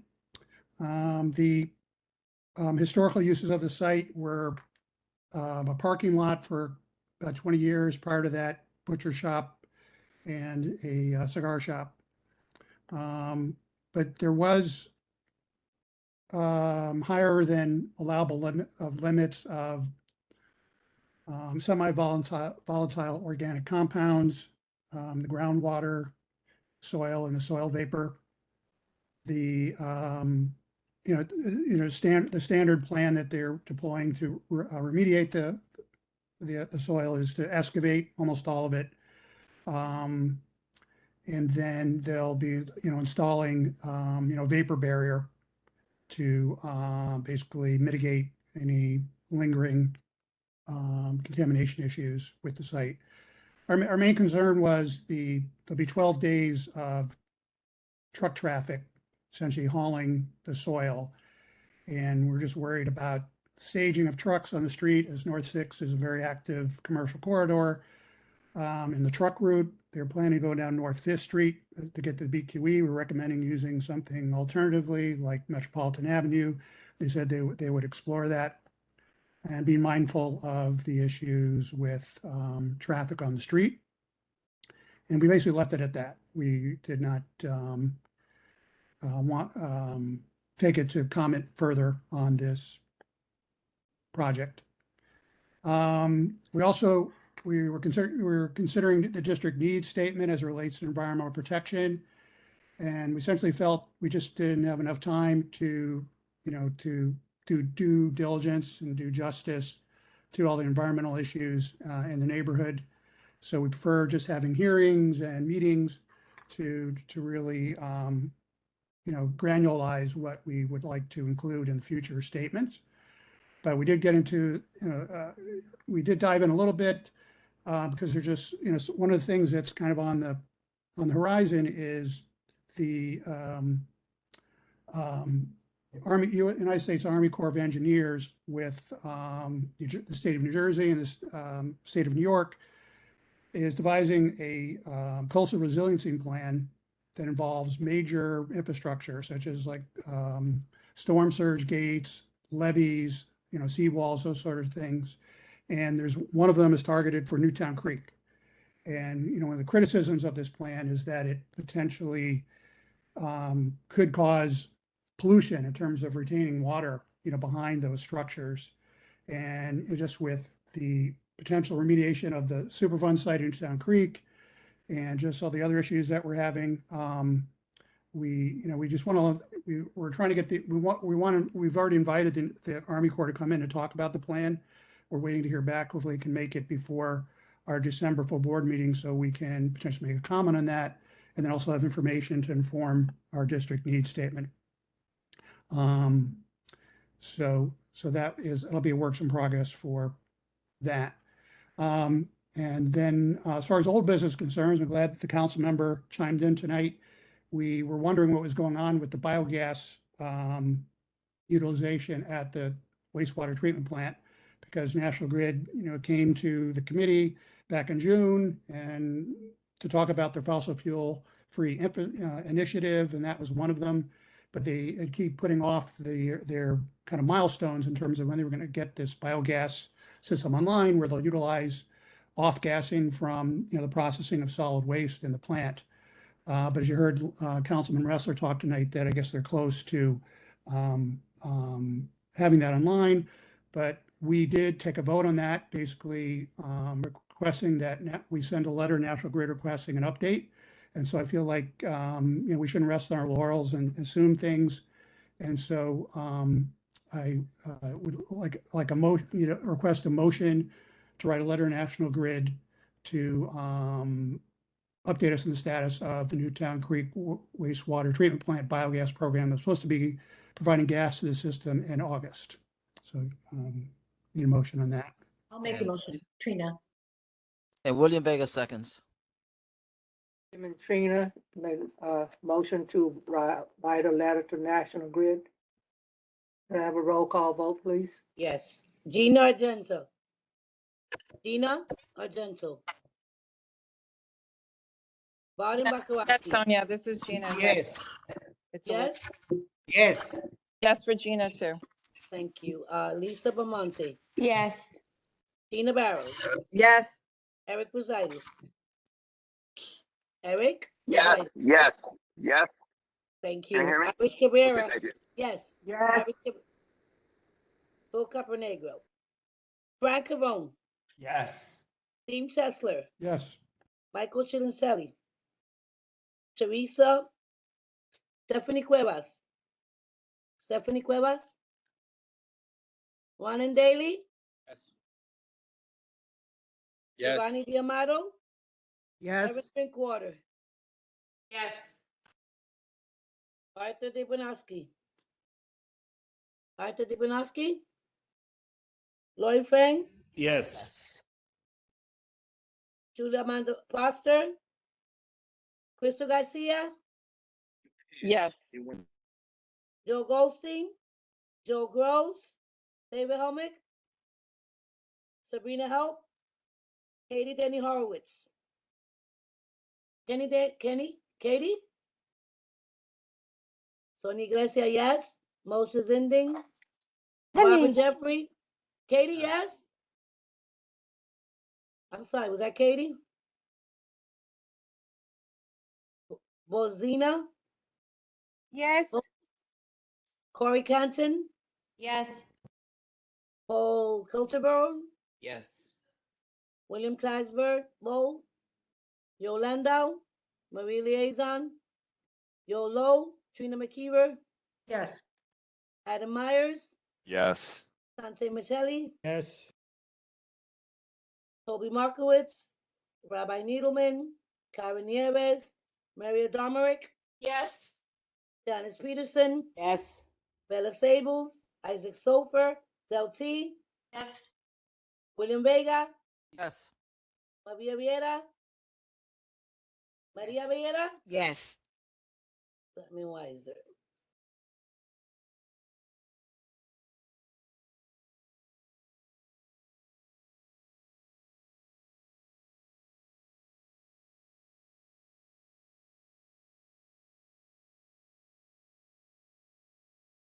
I have 25 yes, 0 no's, 0 abstentions, 0 recusal. Thank you. I just made, Motion passed. Katie Excuse me? Denny is back. Yes, I can say yes. Sorry, I lost signal for a minute. That's okay, 26. Thank you. And I believe Arthur voted yes. I didn't hear his Thank you. voice. Yes, I did. I said yes. I'm sorry. Arthur is yes. Who was that? Arthur Debanovsky. Ivanovsky. Thank you so much. Of course. So we have 27 yes, 0 no's, 0 abstentions, 0 recusal. So motion passed. Okay. Thank you, Sonia. Thank you. Just a little bit more, and just I want to say we continue discussion about infrastructure and the district needs report. It's something discussed, in previous meetings, just the cloudburst mitigation in the neighborhood when there's just massive flooding with these increasingly, denser rain events. Evelyn and from Greenpoint, they described multiple situations where they had horrible flooding in the neighborhood, and they've gone to DEP meetings where they're discussing this issue. So that's going to be part of our district needs discussion going forward is, cloudburst event mitigation. And just, one final thing is the meeting that council member Ressler referenced tonight was about the Newhart site. And essentially there was a meeting tonight, and the schedule the same night as our meeting here this evening. And I was really upset about that. It's obviously the most important, contamination sites in the district. And there was a milestone tonight, an announcement of what the cleanup plan is for the eastern portion of the site. And so I've requested that they follow up with the committee at our next meeting to convey the information that they are tonight, because it's just, we got to be part of the conversation, so we'll stay tuned on that. And that's it. Thank you. You're welcome. Land use, Dell. Thank you. We had one item on the agenda. This was Williamsburg Charter High School at 188 Barrett Street. That high school is in an M11 district, which we'd already approved in a prior application. And now they're asking for a special permit allowing them to use the vacant building that's right next to the high school to refurbish it and rehab it into a phys ed facility. Since it's also in an M11 district, they need a special permit. The applicants discussed with us whether this would cause additional traffic or additional people coming into the school, and they said it would not. They service 963 students, all who live in our district, and they don't intend, this would not increase their enrollment. They just want to do this so that they can enrich the phys ed experience and program, and athletic program for the kids. They then talked about the outside of the building and explained that it'll consist of a multi-shaded gray in multi-shades of aluminum cladding with more window space, vertical bands of LED lighting, and this green framing around the windows to give some color relief. And we asked about the environmental requirements. They assured us they would be living up to all of those requirements. Plus, they would also have a reflective roofing. They're going to have a lot of insulation. The glass will be insulated, and then they will also look for rebate programs that would allow them to go further, like perhaps for a green roof and solar panels. The committee voted unanimously to approve the application, and I would need a vote on that. I make a motion, Steve Chesler. Sonia seconds. Steve and Sonia, second motion. Roll call vote, please. Gina Argento. Yes. Bonnie Bakarovsky, Yes. Lisa Vermonte, Yes. Gina Barrows, Yes. Eric Rosaitis, Yes. Iris Cabrera. Yes, Sonia. Thank you. Phil Capernegro, Frank Cabone, Yes. Steve Chesler, Yes. Michael Chinchilla, Teresa, Stephanie Cuevas, Ronan Daly, Yes. Ronnie D'Amato, Yes. Aaron Drinkwater, Yes. Arthur Divanovsky, Yes. Lloyd Fink, Julia Amanda Foster, Crystal Garcia, Yes. Joe Goldstein, Joe Gross, David Ulrich, Sabrina Hope, Katie Denny Horowitz. Yes. Katie, Yes? oh, you vote yes? Hello? You voted Yes. yes? Thank you. Yes. Thanks. Sonia Iglesia, yes. Motion is ending. Robert Jeffrey, Yes. you, Bozina, Yes, Sonia. thank you. Corey Kenton, Yes. thanks. Paul Culterborn, Yes. thanks. William Clasbo, Yolando, Marie Liaison, Yolo, Trina McKeever, Yes. Adam Myers, Yes. Dante Michelli, Yes. Toby Markowitz, Rabbi Needleman, Karen Nieves, Maria Domerick, Yes. Janice Peterson, Yes. Bella Sables, Isaac Sofer, Del T, Yes. thank you. William Vega, Yes. Maria Viera, Maria Viera, Yes. thank you. Yes. I have to leave it Simon on. Weiser.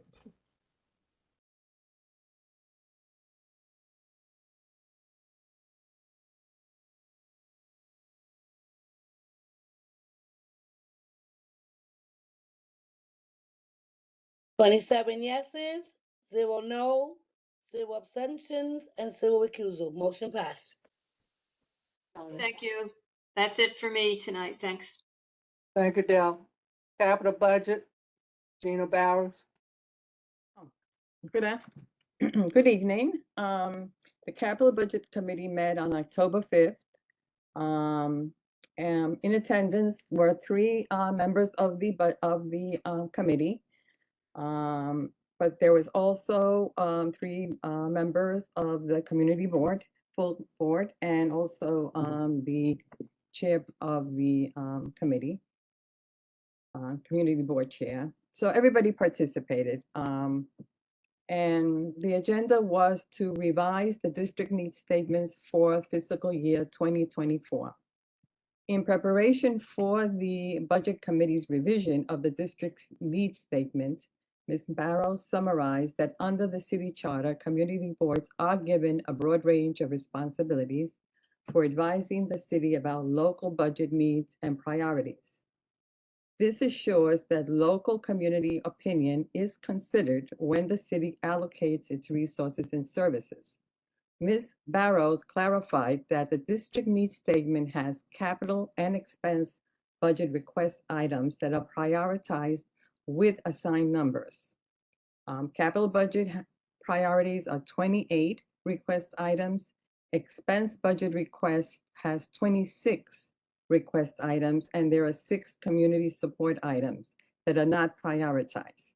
Also, the community board is asked by OMB to identify the top 3 pressing issues. For Brooklyn Community Board 1, these are affordable housing, park and open space, and transportation mobility. However, we also include other community priorities in our district needs statement. For the committee members to work, and we all work together on this, on revising the district needs statements, Ms. Barrows screen shared an Excel chart she created titled Brooklyn Community Board 1 District Needs. This chart was organized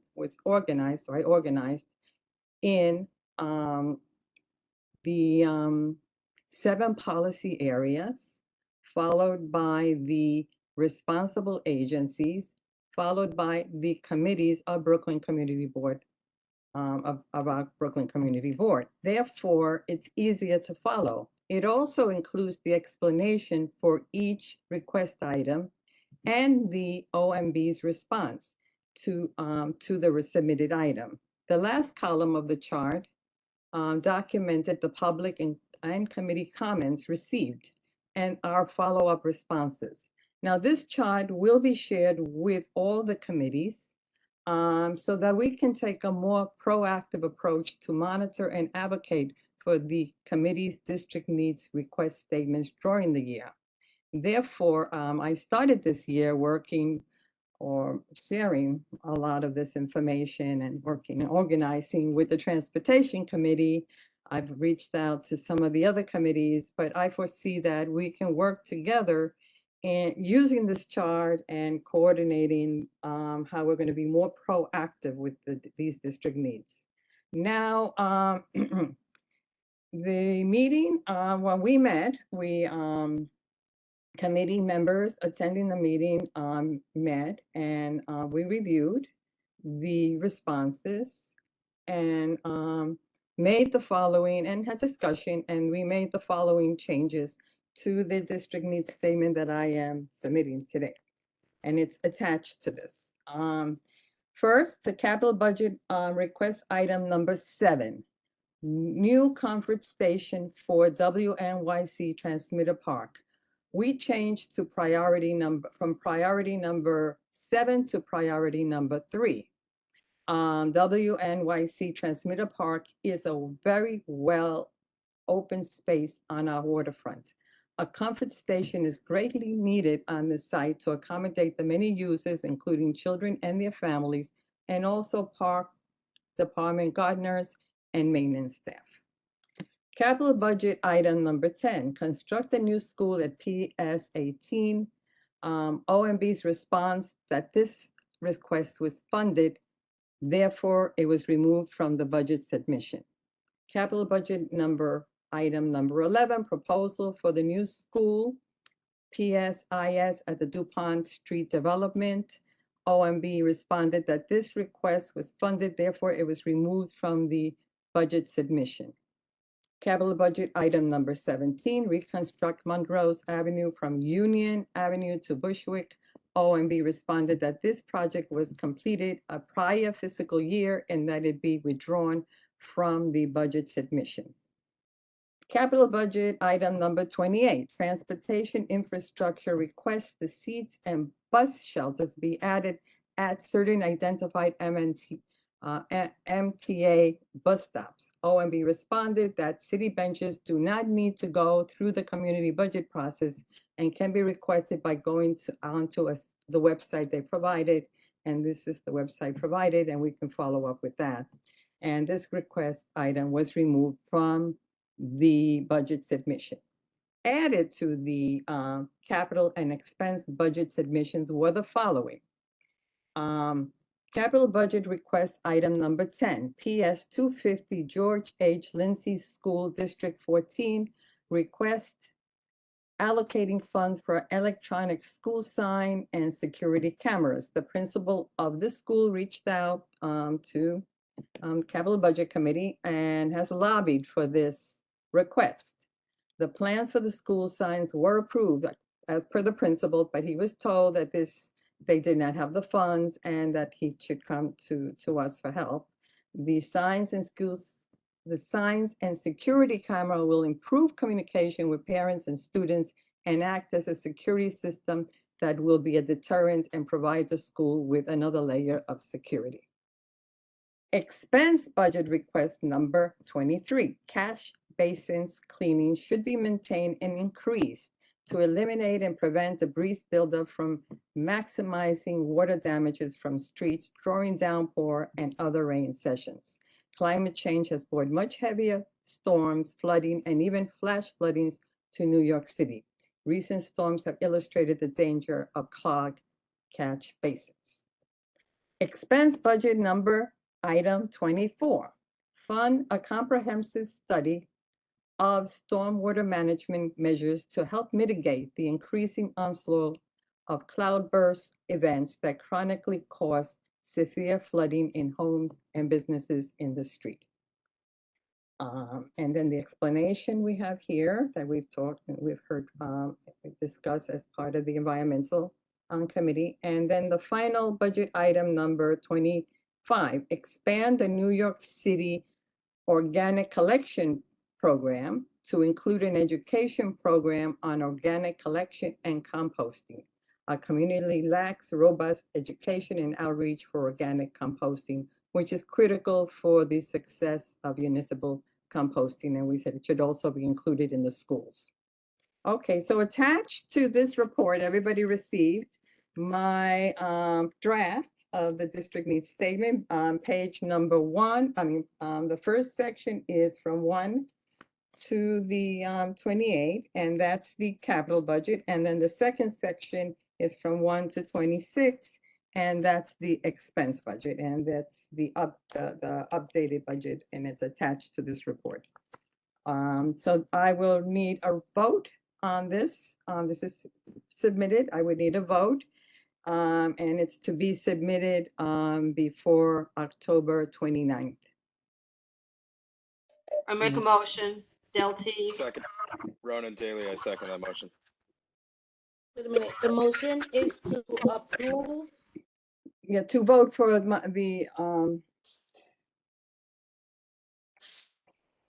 To approve your motion, I mean, your report, or to approve? The budget. priority request that will be submitted.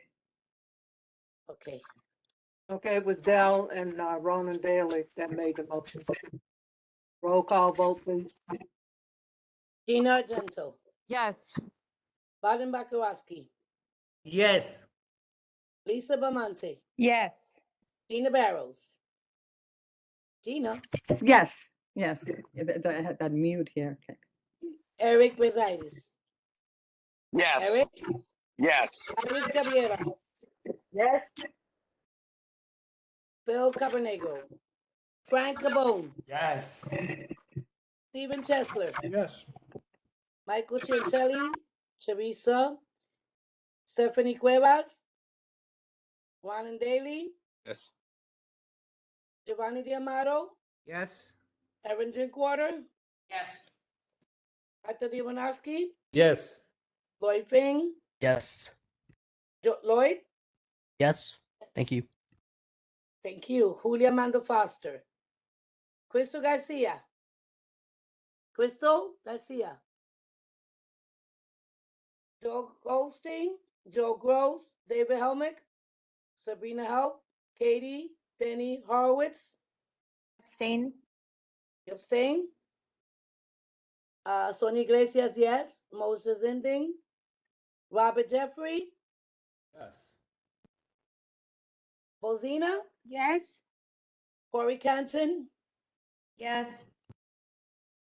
Paul Kilterborn, Yes. William Clagsville, Yolando, Maria Lieza, Yolo, Trina McKeever, Yes.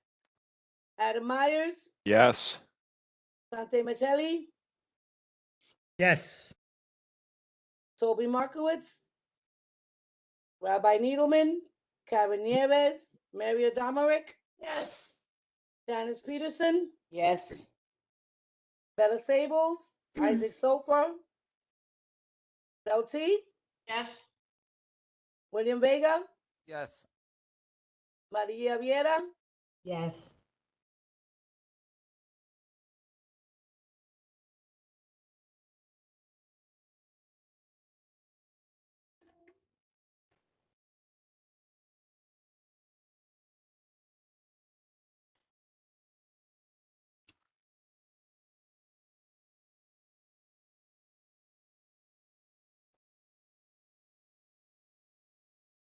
Twenty-six yes, 0 no's, 1 abstention.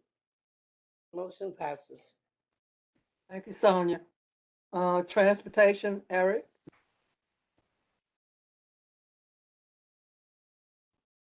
Yes. I'm in a kitchen. It's loud. Give me 1 second.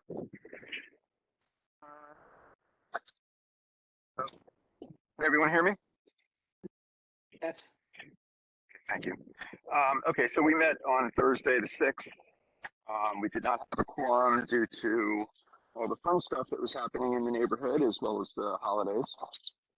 But we did have a discussion on alternate side street parking and specifically in subzone 11, the north side, where they have met 3 consecutive years of plus 90% rating on cleanliness, which should trigger an automatic reduction from 2 to 1 day alternate side cleaning. As the conversation went on, it was also clear that sub-districts 13 and 15 also met that criteria. There is a caveat to sub-district 13 because of underreporting, which Mariana Anderson and Lincoln Councilman Ressler's office has been working on, but they should meet the 2-year threshold for 90%, and all of them have. The last 3 years have been close.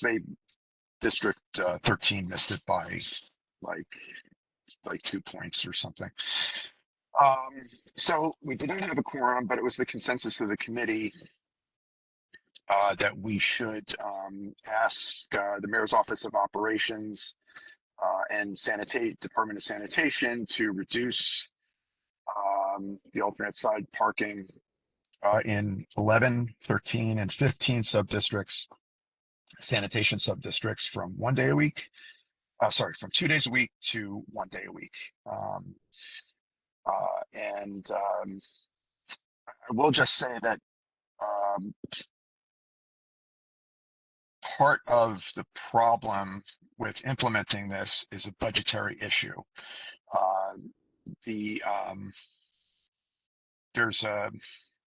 don't have the money to put up signs is basically what it is, but somehow they have the money to send somebody out 2 days a week. So it's a kind of a trade-off, but it's going to require budgetary fix. Councilman Ressler's office is on the case. I'll be working with Mariana Anderson in that office over the next couple of weeks to see what can be done to move this along. But it was the consensus of the 4 committee members that we send a letter to Mayor's Office of Operations and Sanitation to reduce the parking in 11, 13, and 15. So I need a motion for that. Eric, can you say where those neighborhoods are? 11, 13, and 15? So 11 you're in 11, Katrina. So it's like that area. I'll say from the creek down to, it kind of like, cuts in and out, but mostly on the west side, North Greenpoint. 11 is closer adjacent. I can't remember offhand where 15 is, but if you look at the report, Greg Larkin, who is he's a resident. He's been working with us on Neil Sheehan, who a lot of people know, who runs North Brooklyn Angels. They've been working on it, and he actually did an analysis of it, which included in the district map for 11, which is the one that we spoke about. 13 and 15 came up as a result of that analysis and the discussion with the Department of Sanitation and Councilman Ressler's office. So I can't tell you specifically, but you can see sub-district 11 in the committee report. Eric, can you give us some names in those districts, please? Some names? Street names and avenues. Well, Franklin. I'd have to look at it, and I'm on my phone. It's hard to get into it, but if anybody's looking at the report right now and wants to help me out, yeah, I know it's like Franklin, West. What else? It looks like it's most of Greenpoint, right? It's a lot. It's a big portion. I'm sorry, I just can't get into it being on my phone and Okay, remote. no I'm problem. sorry. Thank If you. I was home, I'm sorry. It is in the report though. You can see it. So if anybody's like looking at the report right now, they can see it.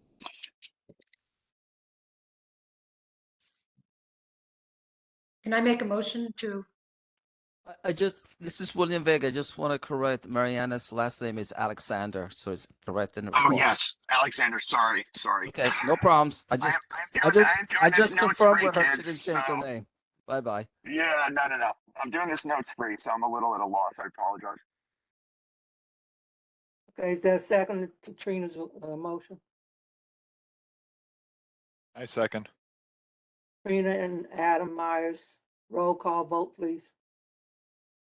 Gina Argento, Yes. Baldwin Bakarowski. Botnish, Lisa Belmonte, Yes. Gina Barrows, Yes. Eric Brusitis, Yes. Iris Yes. Cabrera. Yes. Bogdan, yes. I'm sorry. I apologize. Bogdan, yes. No problem. Thank Bill you. Capernegro, you're welcome. Frank Carbone, Yes. Steve Chesler, Yes. Michael Chinselli, Teresa, Stephanie Cuevas, Ryan Daly, Yes. Giovanni D'Amato. Yes. Giovanni, yes. Yes. Thank you. Aaron Drinkwater, Yes. Arthur Debronowski, Yes. Lloyd Payne, Lloyd, Julia Mando Foster, Crystal Garcia, Yes.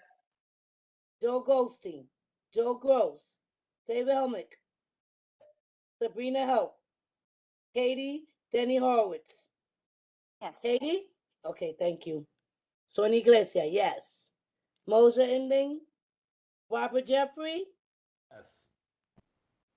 Bonzina, Yes.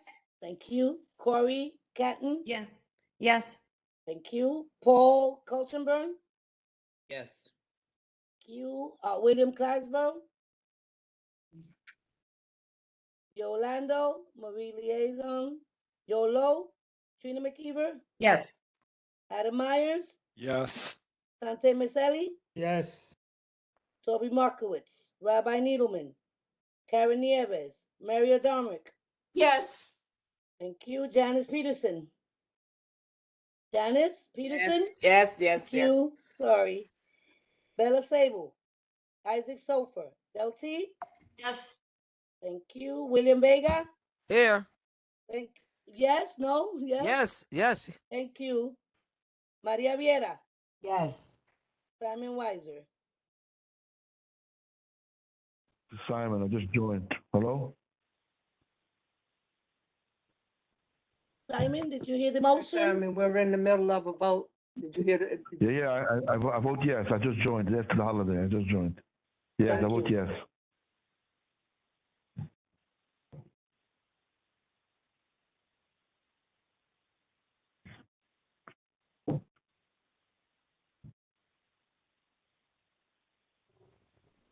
$28 yeses, 0 no, 0 abstentions, 0 recusal. Motion passes. Motion carries. Thank you Thank so you very much. much. Does that Welcome. conclude your report, Eric? No, so we had to table the budget district needs statement, but I did speak to Gina previous to the meeting, and she told you about transportation and all that stuff. So I'm not going to go over that again. We will. A lot of the members that have been working on district needs for transportation couldn't attend, and so we will go back to the drawing board, drawing up something over the next year for something good for transportation for district needs statement next year. Oh God, we also had a base renewal license. How could I forget? For RDS transportation, I believe. I'm sorry, help me out. Somebody on transportation. I can't see my notes right now. But we voted. There was no quorum, but we have no violations for that. Joanna, can you help me out with that base number? Sure, it's Transportation Inc. TLC based. Sorry.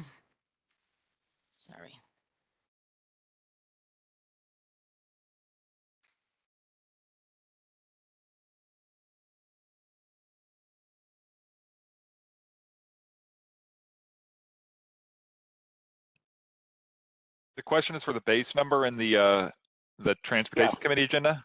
It's Yes. B01306. Thank you. Thank you very much, Adam. So we need a vote to approve that base renewal, Need a vote for what? to approve the base renewal. The base renewal license for Transportation Incorporated. Car service? Yeah. Mhm. I make a motion, Steve Chesler. I I second. second that. Okay. Go ahead, go ahead. Bożena Kaminsky, second. Chancellor and Bozina, am I correct? Yes. Yes. Ready? Yes. Roll call vote, please. Here, 1 second, 1 second. Say 1 second, who? Kurwa, to jest Gina Argento. Yes. Thank you. Bottom Baski. Yes. Lisa Belmonte. Yes, Bogdan say yes. Yes. Tina Barros. Yes. Tina Barros. Yes. Thank you. Eric Rositis. Yes. Eric. Yes. Iris Cabrera. Yes, Sonia. Thank you. Phil Capernegro. Yes. Frank Cabone. Yes. Did I hear Phil? Yes. Okay. You Phil got me. Capernegro. Got Okay. it. Frank Cabone. Yes. Stephen Chesler. Yes. Michael Chirincelli. Oh, that's bad. Teresa. Stephanie Cuevas. Ron Daly. Yes. Giovanni D'Amato. Yes. Aaron Drinkwater. Yes. Arthur Dibonowski. Yes. Lloyd Ping. Julia Mansell Foster. Crystal Garcia. Yes. Joe Goldstein. Joe Gross. David Helmich. Sabrina Hope. Katie Denny Horowitz. Yes. Katie? Thank you. Sonia Iglesias, yes. Moses Ending. Robert Jeffrey. Yes. Thank you. Bozina. Yes. Corey Canton. Yes. Paul Kiltonborn. Yes. You, William Clasbo. Yolando. Maria Liaison. Yolo. Trina McKeever. Yes. Santi Michelli. I'm sorry, Adam Myers. Adam, yes. Thank you. Santi Michelli. Shayla, yes. Toby Markowitz. Rabbi Needleman. Karen Nieves. Mario Domerick. Yes. Janice Peterson. Yes. Bella Sable.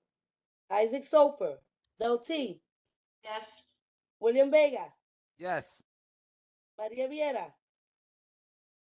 Maria Viera. Yes. Thank you. Simon Weiser. Yes. Thank you. By the way, Niederman is spelled Niederman, not Needleman. Sorry.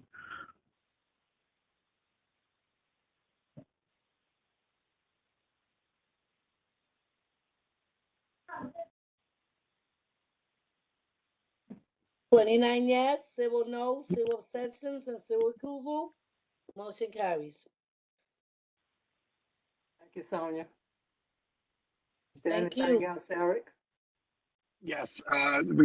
Simon and Isaac Sofer both brought up the fact that we still need the reversal from night cleaning regulations around the Broadway Triangle to be switched over to day regs. A lot of that area, which had been historically mostly industrial, is now largely residential. It's creating a hardship for folks to move their cars in that area to meet the overnight regulations. They're getting a lot of tickets.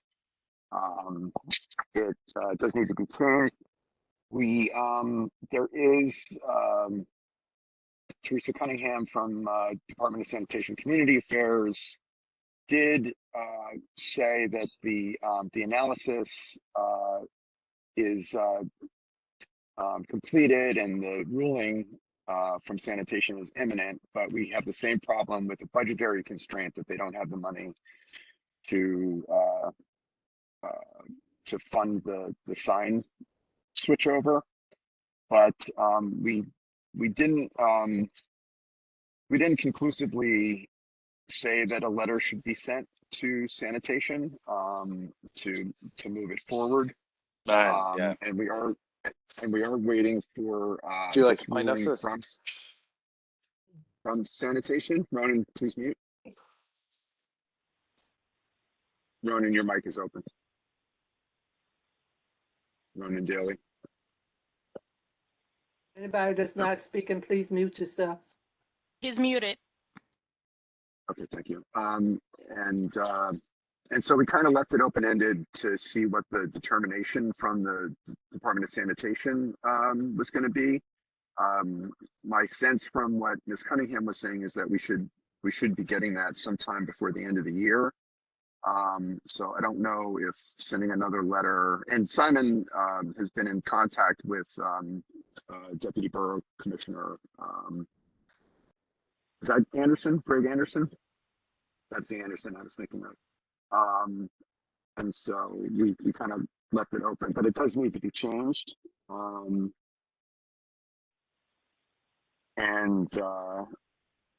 So anyway, that's that. And then the last thing was, there was a fatality last week. Benjamin Berger was killed by a truck in the district, and those that remember the Matthew Jensen conversations, we decided that there would be a standing order that any fatality within the district would automatically generate a letter to NYPD Highway Patrol, the Brooklyn PA's office, and the Department of Transportation regarding the fatality. And I don't know if we need a vote for that. It is a standing order to send that letter.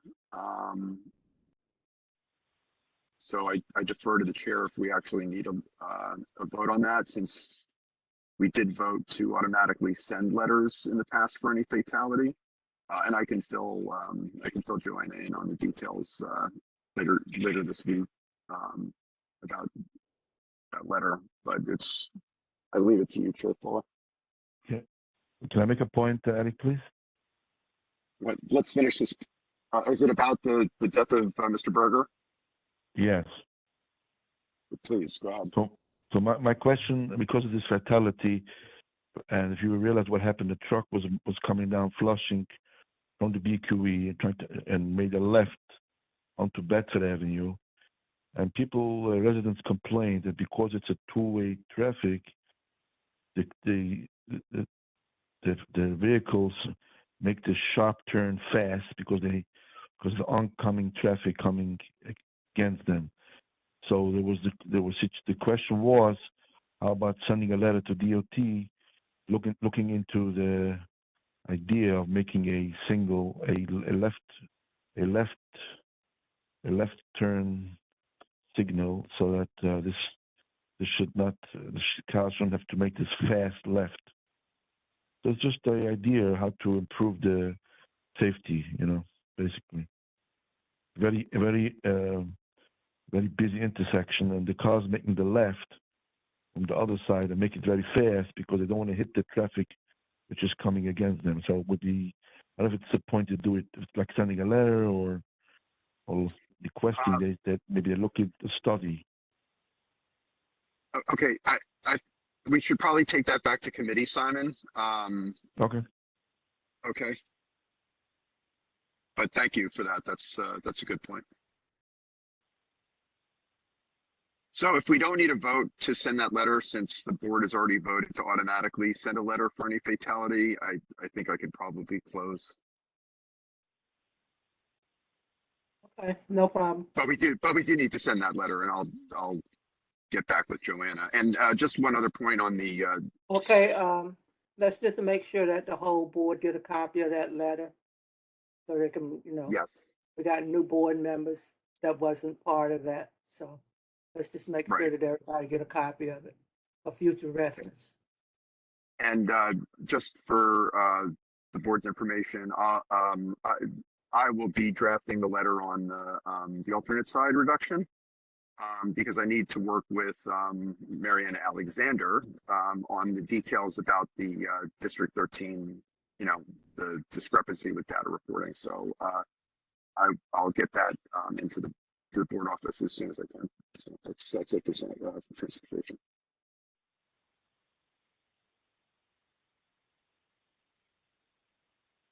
Does that conclude your report, Eric? Yes, Madam Chair. Yeah.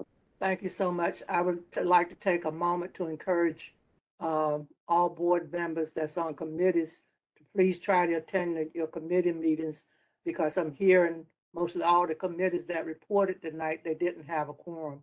And we need board members' participation in these meetings. Thank you.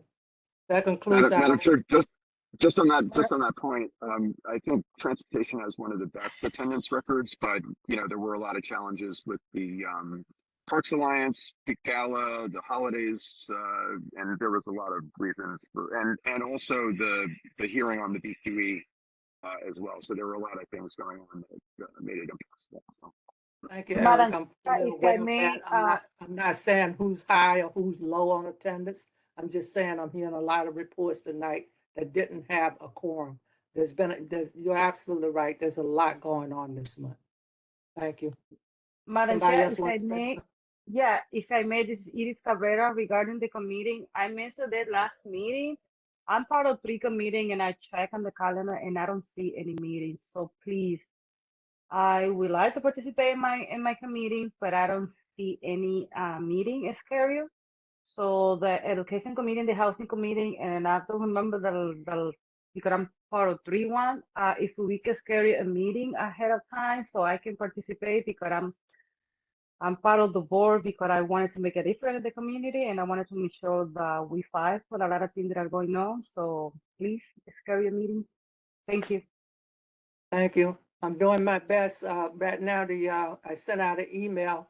We don't have a chairperson for the education committee and nobody volunteered. So maybe people might want to think about it. We really need somebody because, the schools, and we need to keep our eye on our schools and make sure that our schools and education is running smoothly, our housing, everything. So if anybody want to be the chair of the education committee, we had somebody, but they had to step back because it was a conflict of interest. So I'd really like for somebody to volunteer.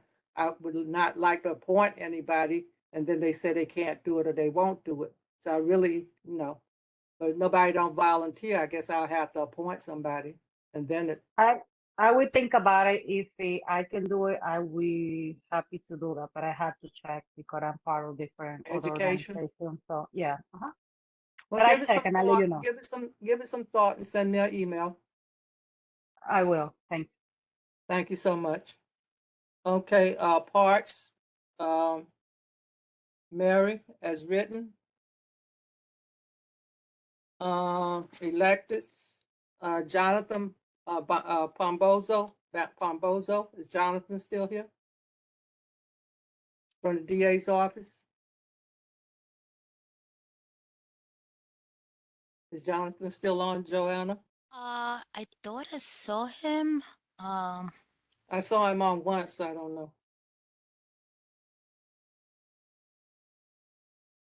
Well, He's not no, saying anything. no, I don't see him anymore. Yeah, he might have, yeah, he's not saying anything about, Is there any old business? I have old business, Madam Chair. Yes. Just regarding at the last meeting, there was a vote in reaction to, there was someone who wanted a support letter for doing weekend construction on Broadway Triangle. and the board took a vote, and in a very close vote, the motion failed. And then subsequently, there was an email exchange between Adam Myers, board member, and the board, because it appears that a letter referencing a resolution passed 9 years ago that basically set a precedent for the board not allowing any weekend construction, but it didn't contain the action that the board took, currently, which was, we voted not to support this letter, but it was the vote tally was very close. So I just felt, just want to know if there was a cover letter noting the board vote that took place last month. And if not, I feel like that's kind of out of order not to really inform DOB what had actually took place on the board. Well, we've always sent resolutions to all of our votes to the different agencies after the votes. So it's always been a standard thing. Okay, I feel like they kind of got the wrong. I mean, in the end, we voted to defeat the request for the exception, but I feel like, in fairness, I think they should have seen what the vote count was, which was very close. So just to decide for themselves. Well, I think that whole discussion, and I'm hoping that the bylaws, and I noticed that Adam, who had voted against it, I think people are watching very closely what happens on this vote and how, because it feels like there's a maneuver to try to change the vote. And I want to just say is that the bylaws, we're going to look at this. I'm a little tired. I was up till 5 in the morning, but we have to look closely at this. And I think that this vote was one of the few times there was a feeling that at least we were actually really all talking to each other.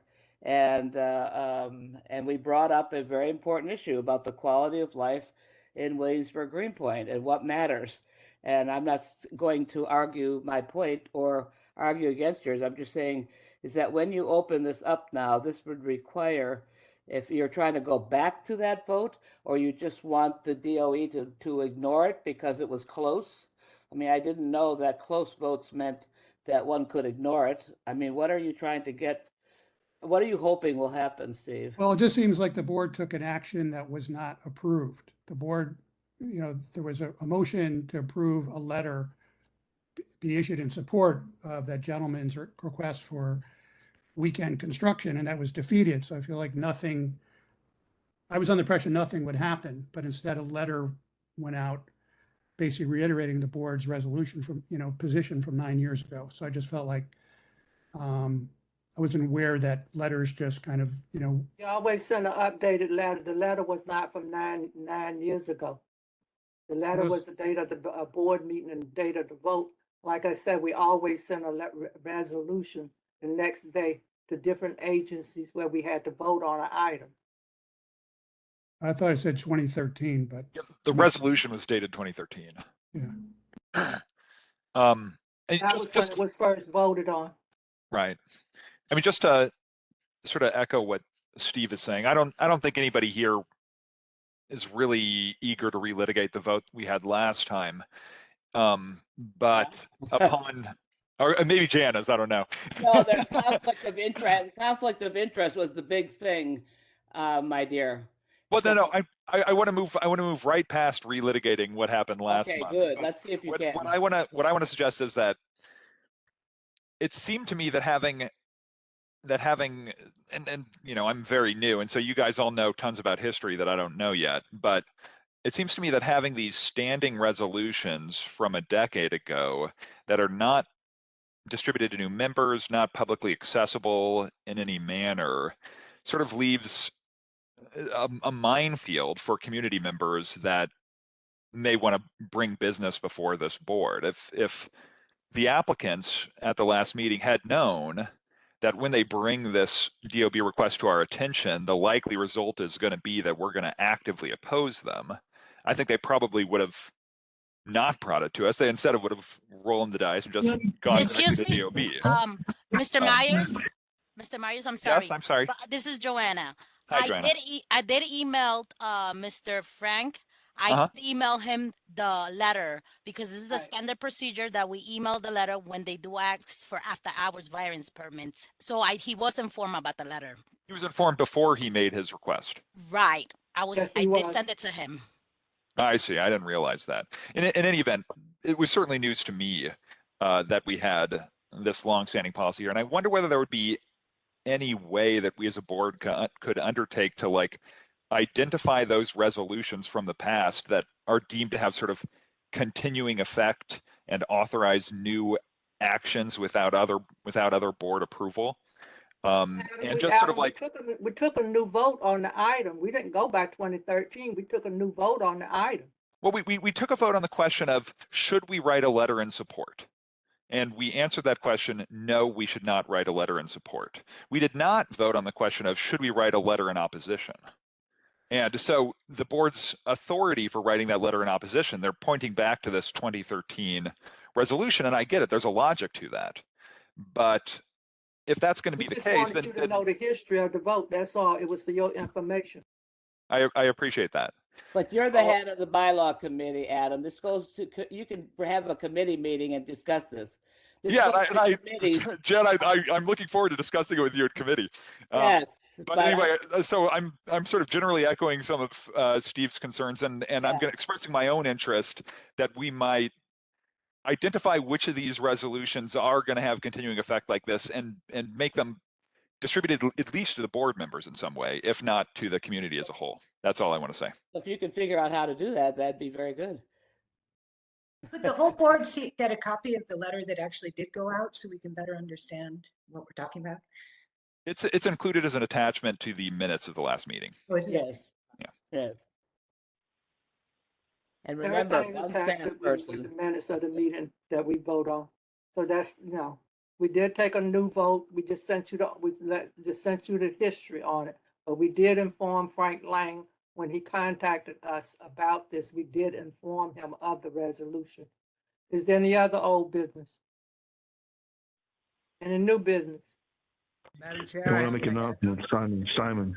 Madam Chair, Simon.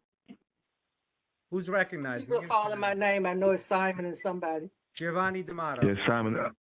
Simon White, I wanted to say something. I think the motto was first, Simon. So can you hold off and let the motto speak? All right. So, Madam Chair, I would like to introduce a motion, a vote of no confidence in the chair and the first vice chairman for their failure to carry out their duties as outlined by the board bylaws, specifically in terms of failing to inform the board immediately of the intention of the district manager to retire. On page 1, under letter B, the duties, which is section 1, letter A, states that the chair is responsible for the overall conduct of the board. The decision of the chair to not inform the board immediately demonstrates her unwillingness to be transparent and a failure to conduct the board as required by the bylaws. As has been reported in local press, the chair received the 2 weeks notice prior to the district manager's last day, which was August 31st, but did not inform the executive committee until the August 31st meeting. In managing the district manager, the first chair has never provided the board with a monthly report on the work of the district manager as is required by the bylaws. This bylaw is noted on page 1 under letter B, the duties, section letter C. Our board can no longer operate without transparency and accountability. We have an opportunity now to move the community board forward, and we need to do that now.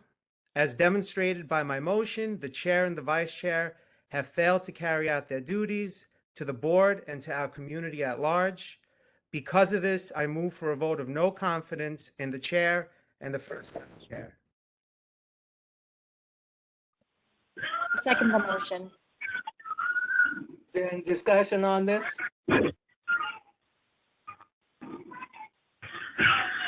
Any discussion on this item? Dan?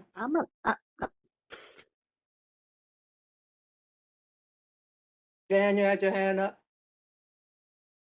I'm just saying is that, first of all, we are in a situation of crisis with having lost the director and the associate director. And now a motion is coming that we should lose our chair and co-chair.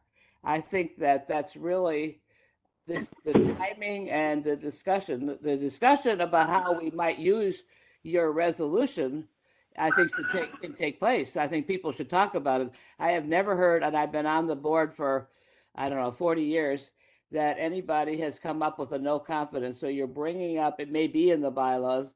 I don't think anybody has ever talked about how one could use it. So if you really are trying to move on getting more transparency and getting all what you just said, I think that requires a much broader discussion. One is with the bylaw committee, because this is a bylaw, and this is a big thing, is all I'm saying. This is not a little thing you just go, dip, dip, dip, dip. So I'm very concerned that these kinds of things are coming. Obviously, people have been meeting and talking, fine, but what are we trying to do in a very difficult situation is my question. And why would this help us?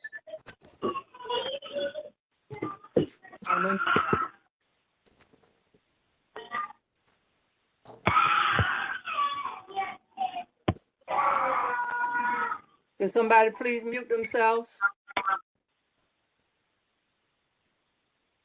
Simon? Yes. Want to speak?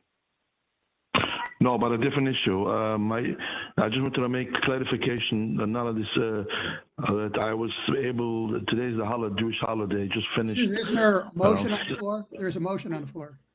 There's a motion Is it a on the motion or floor. no? There's a motion Wait a that was minute, I got seconded. this. We had a Is it second. on the motion, Simon? No. I just wanted to. I thought you finished with that idea because Jan just Jan. Simon. No, wait. Let me talk in the motion. Yes. Okay. So Jan just raised an important point. Point of clarification is that the issue what is brought up may have to do with bylaws. So I just would like to discuss it. If this has to do with bylaws, or this could be just spoke about now. So that's the question. I could speak to the bylaw angle, if I may, Madam Chair. After a brief review, it doesn't seem to me that the current bylaws say anything directly on point as to the manner in which the body of the board as a whole can remove officers by a vote of no confidence or any other mechanism. And so to the extent that the bylaws are silent on it, it seems to me that the question is sort of referred to Robert's Rules of Order. This is not about removal. Sorry to cut you off, Adam. This is just a no confidence. Thank you. So I was just, it was perhaps a long wind up, but I was gonna clarify that. So to the extent that a vote of no confidence in this context, unlike the British Parliament or whatever, would not actually result in anybody's removal. This is, I guess, a motion merely for a resolution on the part of the board expressing the membership's confidence or lack thereof. It would not actually result in anybody's automatic removal from office. And so that's the piece I wanted to say as far as the bylaws. Is that in the bylaws? Do we have no confidence votes in the bylaws? The bylaws don't use that phrase, but that, I mean, the board can resolve to express its opinion or its feelings about things as it will. So I think that would be a proper motion, so long as we understand it's not going to result in anybody's automatic removal. Any other discussion on the motion? Could I, it's Trina, Chair Fuller, I'm wondering if before we vote, you could give us an update about where things stand in relation to the district manager, in relation to the money that's due to Jerry Esposito, and where we are in the budget, and what's being done in terms of replacing the district manager. And just, I mean, because it seems to me there's been no communication other than a call for a committee to find a replacement. And that's, I think, the only email that I've gotten in the month and a week since I've heard about Jerry leaving. Yeah, well, after the executive board met, I sent out a a synopsis of what we discussed and whatever. But I thank you for asking that question because we've been working very hard on this and we're in unprecedented territory. And it's been a challenge. And everybody's saying, you know, when Jerry told me that he was resigning, I was going through a family crisis. So I didn't have the energy or the time to put in. And I thought that he would send a letter to the board that he was retiring because he's an employee of the board. And then when I caught up with him, you know, because he was busy doing stuff. So I just didn't, you know, I was caught up in a family issue when he told me. And I was very shocked, very surprised. But to give you an update, I've been talking to different agencies because, like I said, this is unprecedented territory. Nobody's ever been through this. Nobody can give us anything that they went through with this. So I've been dealing with OMB. I've been dealing with Borough Hall, and we're on our next step. And the next step is we will be writing up a job description. OMB has agreed to give us money to hire, to add some salary on to district manager and to hire somebody out of the 2014 budget. So this has to be discussed because I've been trying to get all this information and put it together. Matter of fact, I just sent the board a packet with everything in it of the information that I've gotten. So our next step is to write up a job description and get it posted, and then get applicants, and then we'll get the applications in. Then we'll start the interview process. And I'm trying to do that as fast as I can because we don't have any help in the office. And as fast as I've been getting the information, I've been putting it together. And when I got all that I could get, I put a package together and I sent it to the executive board and to the steering committee. So our first step was to find out if we could get money from OMB because they told us there was nothing that we could do due to budget restrictions until OMB figure out how they would find us some money to hire somebody. So I think it was Friday or Thursday. I finally got a notice that they was going to take some money from next year and the following year's budget and give us enough money to hire somebody. So I don't know anything about Jerry's salary. I don't know anything about the time that he had in. Jerry was a city employee. City employees do not share their information with me or anybody else. So, I can't say anybody else, but I'm not privy to the information on how much he's owed or whatever. I just know that the money is tied up. And we all know that Jerry and Marie work long hours. They work 14 and 15 hours a day, you know, because they worked all day. And with all our committees, it's we got 15, 16 committees. There's 2 or 3 meetings a week. And if you do that for years and years and years, you know, you got vacation time. We know they wasn't taking vacations. We know they wasn't off. So they accumulated all this money. And I told OMB, I said, well, you know, this doesn't make any sense. You know, why don't, you know, this has to change. You should either pay them or hire somebody so they don't have to accumulate all this time and tie up the board where they can't hire anybody. But see, our hands was tied fully with the budget because they got to pay them. And once, you know, so there's no money left in this year's budget. But they did come up with money for us to hire somebody. Our next step is to put together a job description, and then we got to get it posted. So when we get that, we got to figure out how we're going to get it posted, you know, where we're going to get it posted. So, you know, and I'll try to get help from Borough Hall on that or another agency. So that's where we stand. Thank you for Yes, as a follow-up question, wouldn't have this been a very important thing? Wouldn't you have started new business with this kind of information? I mean, as a board, this is very important to all of us. And I just find it's because there's this motion on the floor for a call of no confidence that you're actually sharing this with us. I'm sharing it because you asked. I'm sharing it because you asked. But wouldn't you have thought to volunteer it? Nobody asked me about it. You know, I'm trying to lead this board so we can get back on track. It's not easy. I know I've never been through this before. I don't know anybody on this board that ever been through this before. All of this is new territory, and I'm trying my best to get us through the red tape of going through all these agencies to make sure we get on track. You know, and Like I said, I really when we get had our this- meeting, the when we had our frustration. meeting, I made sure I sent the board an update. The frustration comes from what, like Trina said, you know, you only brought this up tonight because this motion was brought up. We have to be more transparent or else we can't move forward. You guys have a lot going on. We want to help you guys move the board forward, but we can't do it if everything is like secret and behind the scenes. And all public employees' salaries are available online, right? We're public employees. It's public information. But the issue here is we should know what's going on without having to put a motion on the table to get information out.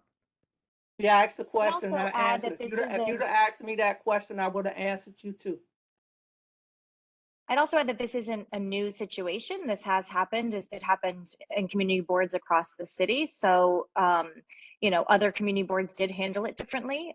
Things like exit plans, transition plans were in place. There were things like, the outgoing district manager, worked with an incoming district manager and left over a certain amount of time. So there was overlap so that, so there are certain ways to approach this. Again, We wasn't it's given, not we weren't given unprecedented. that opportunity. We weren't given that opportunity.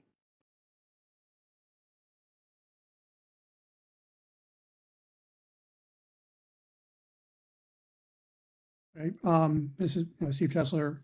Yeah, I think I'm totally, with you that we're in totally unprecedented territory here. He was our, original and only district manager. So it wasn't a precedent, at least with this board, but I feel like just the process that you're going through and the information you're trying to obtain, et cetera, should be shared with the board on a regular basis, because it just breeds, suspicion or distrust because we don't know what's going on. We feel like decisions are being made behind the scenes.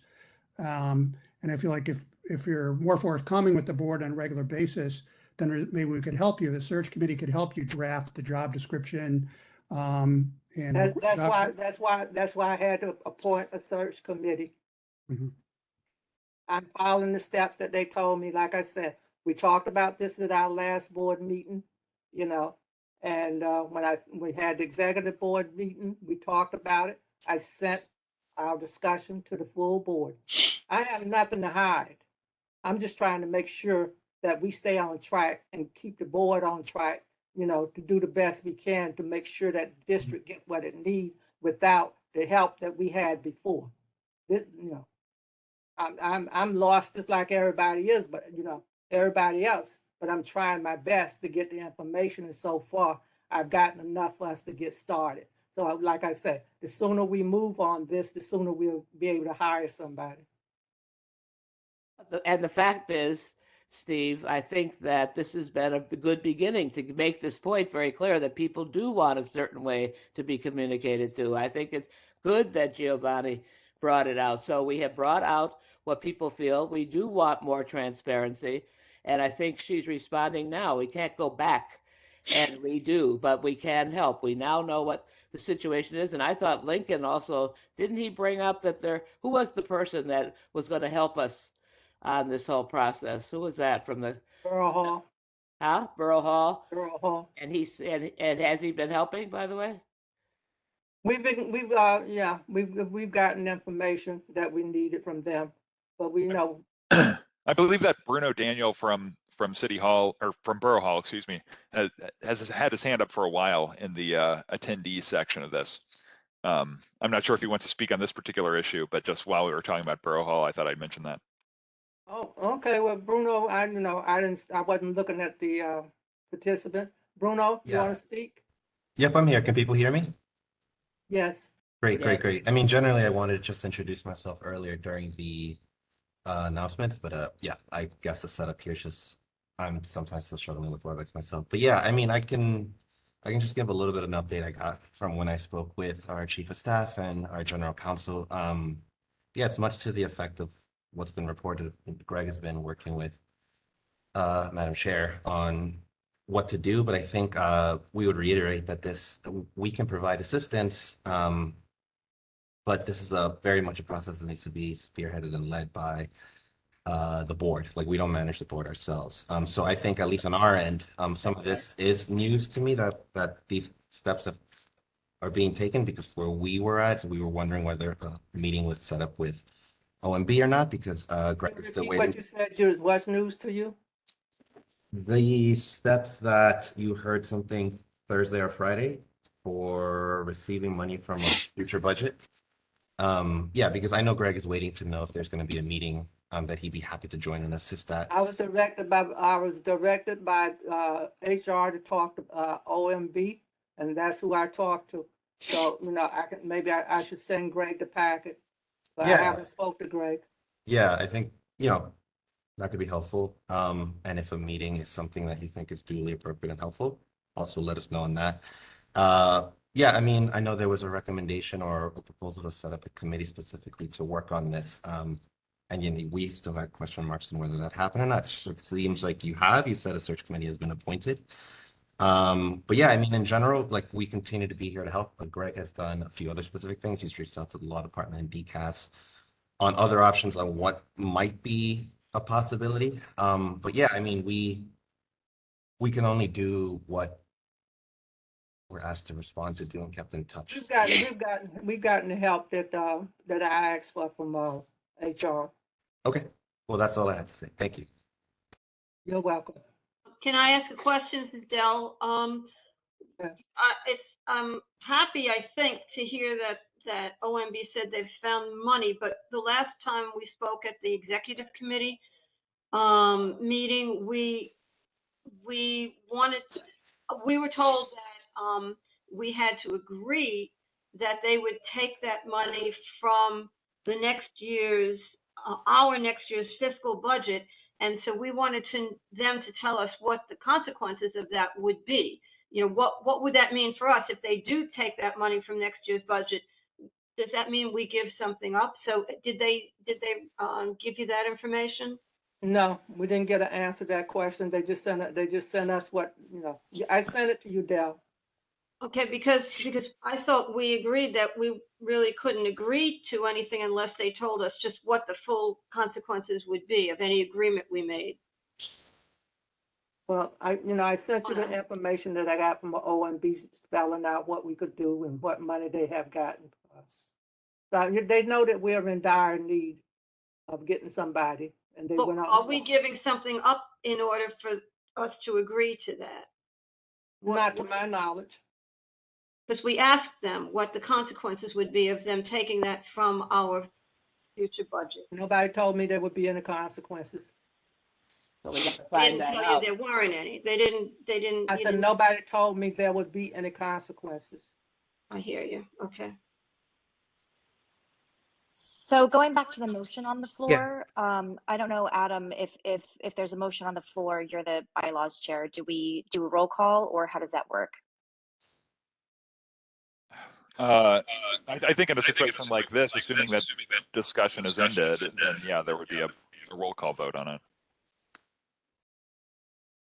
Is there any other discussion on this item? Yes, Simon, would like to say something? Yes. I think it's, I mean, it's too free to discuss this, but all board members should realize how hard the chair is trying to maneuver this crisis.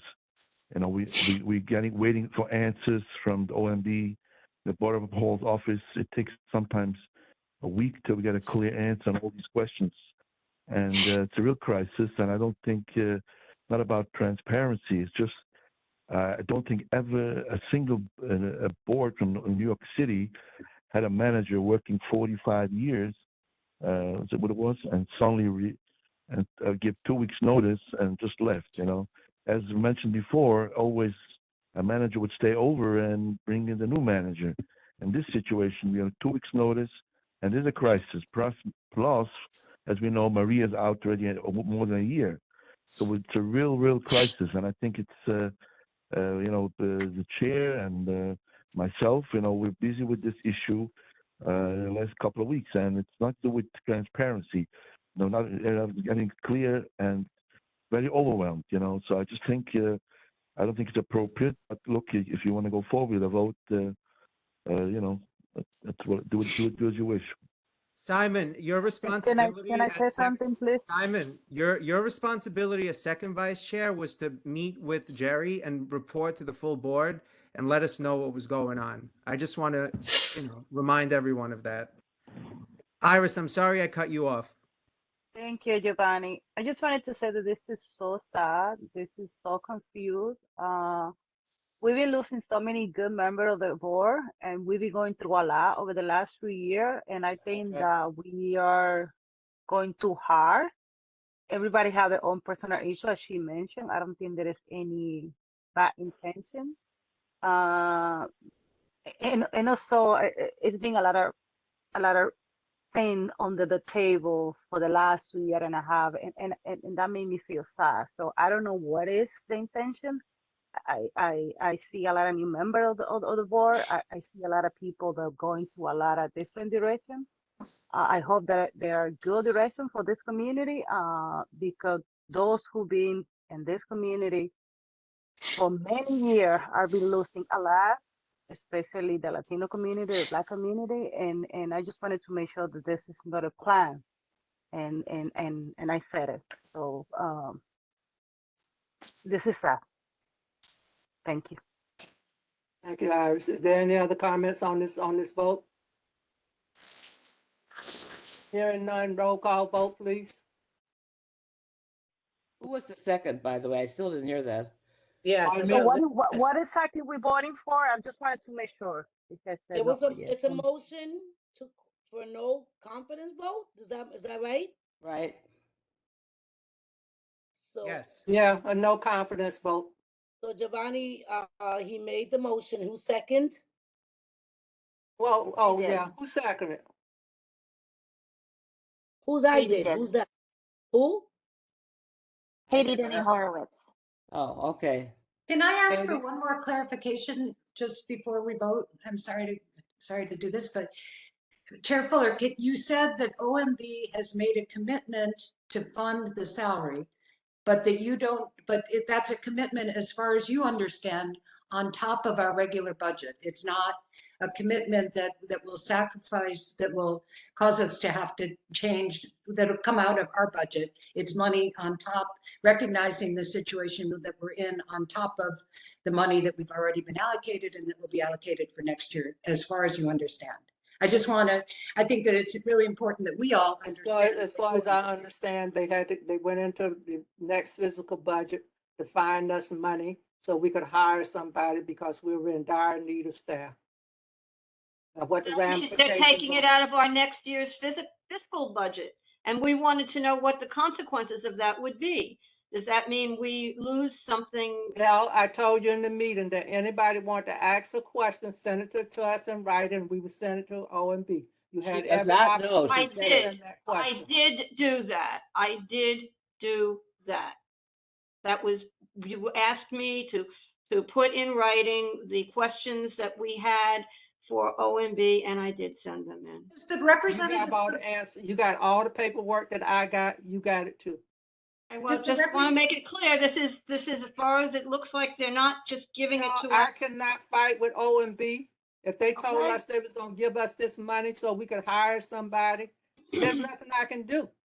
Does the person from the borough president's office know if there's ever extra money put into a community board budget for in special circumstances? I don't know where they're going to make up the differences. I don't know. No, but just the representative from the borough president's office who spoke a couple minutes ago. Hello, Trina? Yeah. Yes. I mean, that's a good question. No, this is something, I mean, like I said, I just heard about this right here, right now. We would have to check up on that. I do know that, like I said before, our general counsel has been looking and checking with the law department and DCAS, Administrative Services, for solutions like this, but I don't have that answer off the top of my head. It would probably get us It'll probably take us a little bit, but we can find that. I make just a suggestion So, going so forward. if we have a penalty where where our budget is short, does that mean that we gonna sit here and wait and not hire anybody? I mean, again, that's something that OMB would need to, Right. right? So, I OMB mean, is trying to save us, because they know we don't have no staff. I'm pretty sure they know what they're doing because they deal with all the city agencies. They deal with the whole city budget. So I'm pretty sure they know what they're doing. I think you have people that want to have that very clear, and that they want to be involved with hearing about what these things all mean. So that's what they're saying. So I think that makes sense too. It made sense, and like I said, we got the information, and then like I said, nobody told me there would be any consequences. That doesn't mean they're not tricky. Well, you know how it goes. You know how it goes. Yes. I'd just like to make a suggestion going forward that in future conversations with OMB and other agencies, that other colleagues on the executive committee maybe join those conversations. So, there are additional eyes and ears to ask all the questions that need to be asked. I tried to have a meeting with OMB. They would not have a meeting with us. They will not deal with the whole executive board. And that is usually not for good reasons. In my We don't want experience. to be there all night. No, but you need to have several people. In a thing like this, you need people. See. Well, they realize the situation that we are in, and they've done everything that they said this is unprecedented for them too. So, Do you feel like you're being heard, Chair Fuller? pardon me? Do you feel like you're being heard? Well, I'm telling them, I'm being heard because I got the answer so we can move forward with the next step. So I got it, I got it in writing what they told me. That's what I'm going to do, but I can't do anything that I don't have in writing. So these are our next steps. And they told us they would give us the money. So we couldn't do anything until they told us that they would find the money for us. So they found the money for us. The next step is to write up a job description and get it posted and start getting applicants. Madam Chair. So this there's a is Maria motion on the O'Donnell. floor. There's a motion on the floor, and We it know seems there's a like we've motion gotten on the off floor, topic. but it's It still seems on, like we've we know gotten- there's a motion on the floor, but it's still under discussion. Well, we're Somebody talking else have about something else they future. want to We're say on talking the about motion? future, where the motion is about things that have happened. So perhaps we could get through the motion and then discuss next steps. Won't be no need to discuss it then. Madam Chair, this I is think, Mary Katie, you're O'Donnell. hearing I'd that like people have a lot of concerns about this, whether I'd like for everybody to get be ahead is heard. not Maybe so, helpful. but it's out of order. It's not out of order. We're still talking about. Excuse me, Robert's excuse Rules me, of Madam Order does Chair. not run the world. Mario Excuse Dominic. me. Hello, guys. Mary's trying to say something. Mary Dominic, we should give each other respect. I just called okay? her. Thank you. I just called her. Thank you. I'd like to address the motion on the floor. I was just as surprised as anybody else was on the board as to what happened. However, I do not believe that this motion serves any purpose. I don't believe that the intention of the people involved was a bad intention. I just think that there was no precedent and, chaos ensued and we're trying to straighten everything out. I think it would be more beneficial to be supportive of the board and the executive board rather than to condemn them for a non-confident vote. That's my opinion. Thank you. Thank you, Mary. Is there any other discussion on? Okay, Chester and Katie has made a motion. Roll call vote, please. Gina Ardendo. Gina? Baden Bakowski. Against the motion. No. Lisa Belmonte. No. Gina Barrows. No. Eric Rosides. Eric? Iris Cabrera. Iris. No. Thank you. Phil Caponegro, No. Frank Cabone, No. Frank Cabone, No. Stephen Chesler, Yes. Michael Chancelli, Teresa Stephanie Cuevas, Ron Daly, Abstain. abstain. Giovanni D'Amato, Yes. Aaron Drinkwater, Yes. Arthur Debanovsky, No. Lloyd Fing, Abstain. Julia Amanda Foster, Crystal Garcia, Abstain. Joe Goldstein, Joe Gross, David Helmich, David, No. thank you. David Katie Denny Hyman, no. Horowitz, Yes. Tony Iglesias, no. Moses Ending, Robert Jeffrey, Yes. Bozina, No. Corey Canton, Abstain. Paul Kilterborn, Yes. William Glasborn, Yolando, Marie Liaison, Yolo, Trina McKeever, Yes. Adam Myers, Yes. Sante Michelli, No. Toby Markowitz, I'm sorry, Rabbi Needleman, Karen Nieves, Mario Domerick, No. Janice Peterson, No. Bella Sables, Isaac Sofa, Del T, Abstain. William Vega, Yes. Maria Viera, Maria No. Viera, No.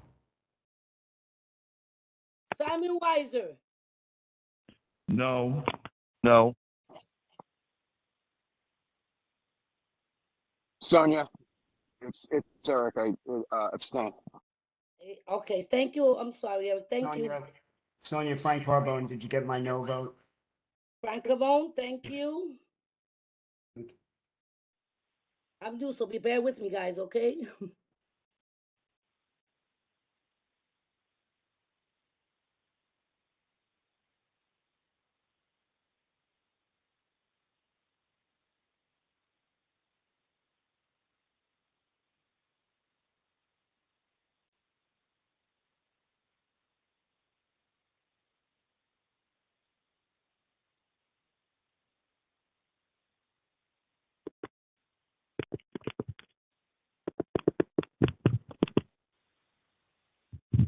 Nine yes, 17 no, 4 abstention and civil recusal.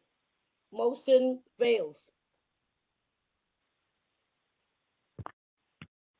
Thank you, Sonia. Is there any other, Yes, Simon wanted to make an announcement. yes. I just want to make clarification regarding the conflict of this meeting regarding the Jewish holiday. Somehow it was a mistake with the Jewish calendar. That's why this meeting took place today. And after the holiday, I rushed out to the services and I was able to make it. But other colleagues, Orthodox Jewish people, they couldn't make it. So just for clarification, why the other members, Jewish Orthodox, couldn't make it tonight. That's all. Thank you. Thank you, Simon. Madam Chair? My condolence to the Jewish community. Is there any other old business? New I business? do. I don't know if we want to consider it old or new. But I do want to raise that at the last public meeting, Madam Chair, you made a statement where you said that the board budget committee had been having meetings for years. And I just want to say that as the financial secretary, I did not have any board budget committee meetings until the incident with the vehicle. I just want to say that for the record. I want to keep the record straight. I did not have any board budget committee meetings. If there were board budget committee meetings prior to that, it might have been, but now not while I was financial secretary, only again, until after the incident with the purchase of the vehicle. Thank Thank you. you for clarification on that, Maria, and I apologize. If there's nothing else, can I have a motion to adjourn? Madam Chair, I'm so sorry, it's Simon. Sonia. I just Yeah. want to say, I mean, I know that it's been so much pull and tug of war and all kinds of stuff going on with us. I had made a lot of suggestions regarding some kind of board orientation or some board's development where we can just all meet and not have to do with a public meeting or a meeting. But I think it's time that we start meeting, I mean, at least one time a month where we meet and we air out these differences because all this sneaking around and underhanded things. I mean, we all are here for a purpose. We are here to serve our community. And it seems to me that we're not addressing our needs of our community. We're more addressing our own personal needs. And this has got to stop. I'm so sorry. I was about 2 weeks from resigning because it's getting a little bit out of hand. We need to talk to each other, not talk at each other. And we need to get to Thank know you, the new Sonia. people. Thank you, Sonia. Yes, I thank you, echo that. Sonia. Here, here. I want to just say that I don't know. I mean, if there's some sneaking around and underhanded stuff going on, I don't know about it. I don't know what people are referring to. So, I mean, I just don't know what you're talking about. And maybe if you want to be more Yeah, specific. if you that need would for be helpful. clarification, we always have board meetings. Everybody has a right as board members to speak their mind, to have their opinion, to be respected. No one has to conform to our views. Everybody knows that I put my stuff, what's going on with the district manager on the record. I wanted transparency, everything that goes to corresponding to Madam Chair, send it to the entire board. I don't have the authority as the recording secretary because I don't have the emails to every person. So as a result, we're not getting the proper communication out because I have felt that there's so many secrecy. Why can't I have everybody's email and everything that comes to the board, every correspondence that we share with the full body, so there will be no misunderstanding, no confusion, no he said, she said, no underhanded, because of the talk about the no vote, it wasn't a discussion that should have been made as opposed to say, let's make a motion. That is what I'm saying, Del T. Let's make a motion without having a proper discussion. We're grown folks and we can't keep raising grown folks. Either way, we need to come up with ways that we really want to be with each other, is what she's saying. I agree. I think you're very important points and how we want to work together. And we have a lot of new people. We don't even know who they are. Yeah, in addition to that, they have to witness this fiasco. Right. It's so sad. It's so sad that we don't understand that we don't have to conform to each other's views, but we should respect it. Everything isn't always with malice or evil intent. And that's why I asked the board president's office regarding a code of conduct years ago. If you go back to every single meeting from the executive board, you hear what I have to say. But no, we're talking based on whatever they want to say. Look back at all the executive meetings. Look at how I called out the board president's office. They left us hanging dry, hanging out to dry, so that people could get, I'm sorry, I'm so upset. I'm sorry, I can't even find the right words. But Breathe, Sonia, breathe. Take a break. Yeah, I'm gonna take a break. But these are things. If I could speak. Even speaking about the bylaws committee, Adam Myers, thank you. I really appreciate you and hoping October 26th we'll start taking care of business. But before anything, we should be pushing for a code of conduct. And what is our authority in terms of being a board, a real board? Yes. If I could interject, Sonia, I appreciate all of what you've just said. As a new member to the board, only being here for 2 months, I abstained on the measure. But if I'm being honest, it is not the most welcoming experience. And of course, obviously, the first meeting was quite chaotic. And I appreciate, Sonia, your points about having various views and really welcoming to them. And I hope that regardless of I think obviously the measure was quite controversial that was just raised. And I think that more so because there was no actual, I think, result that would have come of it. it's really more of a question about the direction of the board and how it conducts itself. And so I think that in that sense, you know, we're all thinking, I think, the right questions. And, you know, I don't want to tell as a new member how the board should run, but I would like to feel that voices can be more easily heard and that there's more transparency that we can feel. So thank you all for, you know, I know you have spent a lot of time and efforts and many, many years on this board, and I appreciate that service. Thank you, Corey. Don't ever feel you are also a part of us. No matter when you started, 1 day ago, 5 months ago, 5 years ago, we're all in it together. Thank Well, you. I I'm just happy to be here. I don't know how, you know, how productive it is to insinuate there's underhanded secret stuff going on. But then again, I maybe I'm missing something.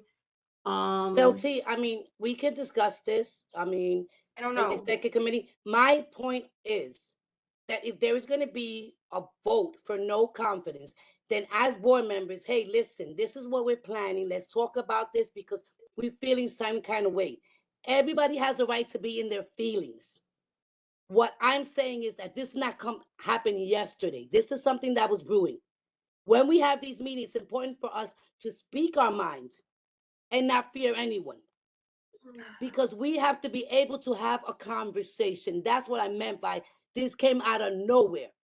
This came out of nowhere to our new board members, a disrespect, very thoughtless. I'm sorry. We should have discussed it and say, hey, listen, we're not happy. We want to discuss this. There was no transparency. And I 100% completely agree. I was also shocked the same way you are when Jerry resigned. And I made my voice be heard. And I do it in every executive meeting and I do it in the board meetings. I couldn't attend the last meeting because I was sick to my stomach of what's going on. That's not fair. I am here as a community member, not as an employee, but a community member. And I should be able to speak my mind and I have to feel people are going to retaliate or feel certain kind of way and say things to me. I don't appreciate it. Sorry. Well, So Sonia, not only that, I agree that I will agree that I think everybody on the board needs to feel free to speak their mind and not feel like they're going to be insulted or be retaliated against. I 100% agree that. But I also want to, this is very important.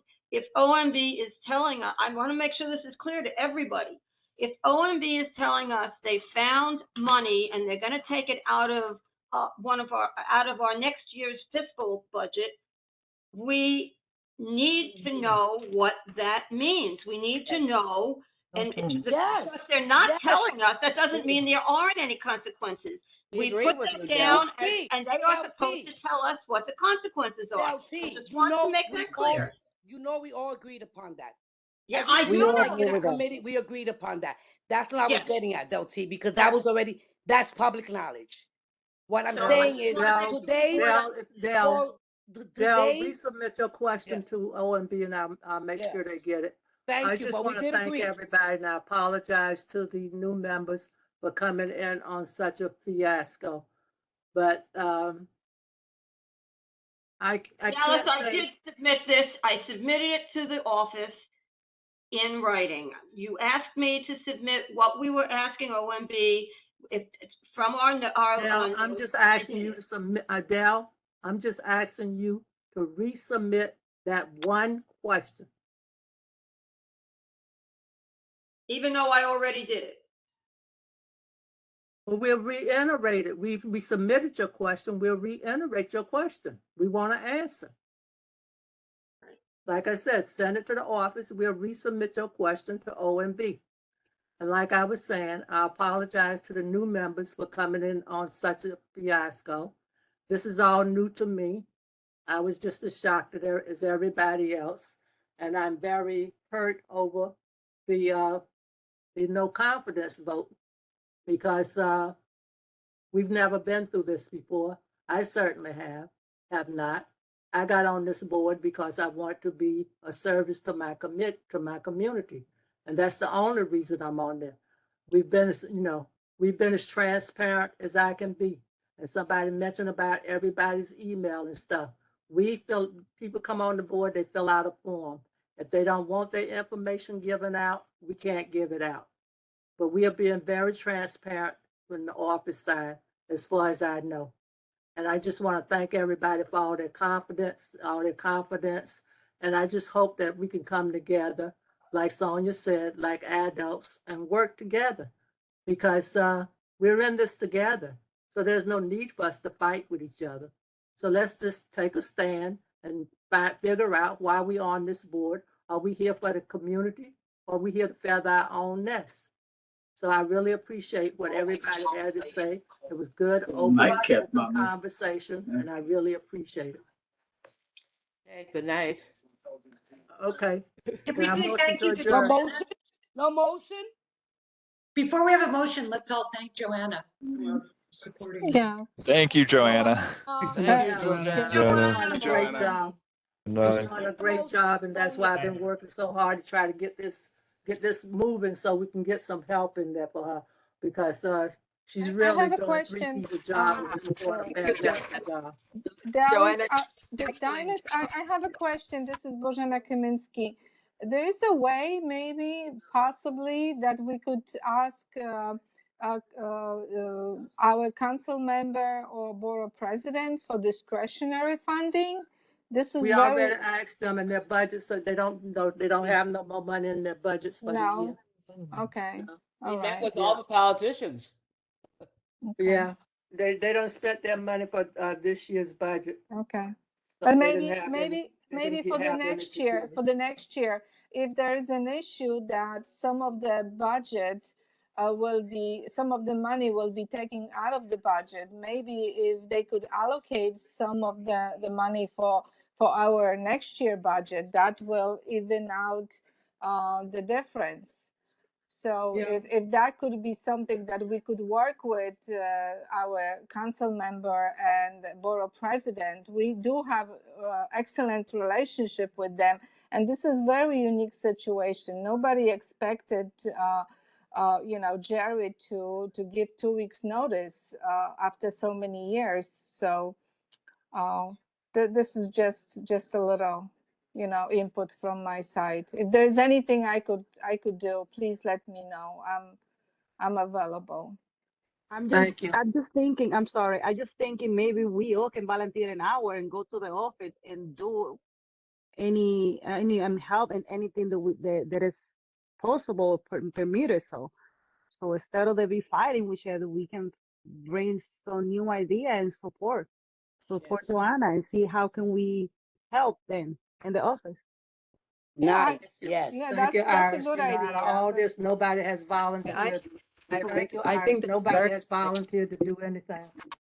Well, now you're hearing Gina from has. people that will. Sorry, Madam Chair. Gina has. To do with the submission. I think it's a great idea, Iris, if we all volunteer. At least we're helping. At least we're At involved. least for now, yes. I agree. This is part of the solution, not the problem. Yeah, because she's really, people are calling up like we got 5 people in the office, and all the reports and the phone and everything. So if anybody feel like that they got some time that they want to go in and maybe help Joanna answer the phones or whatever, call Joanna, Sure. and try to set up a schedule. And bigger than that, we can get interns from the colleges. So I think I want to talk to you and other people about that, because remember, we had people from Hunter and other places, so we can use the staff support. John, You that's see, also a if we great talk, idea. if John, we great talk, idea. we find solutions.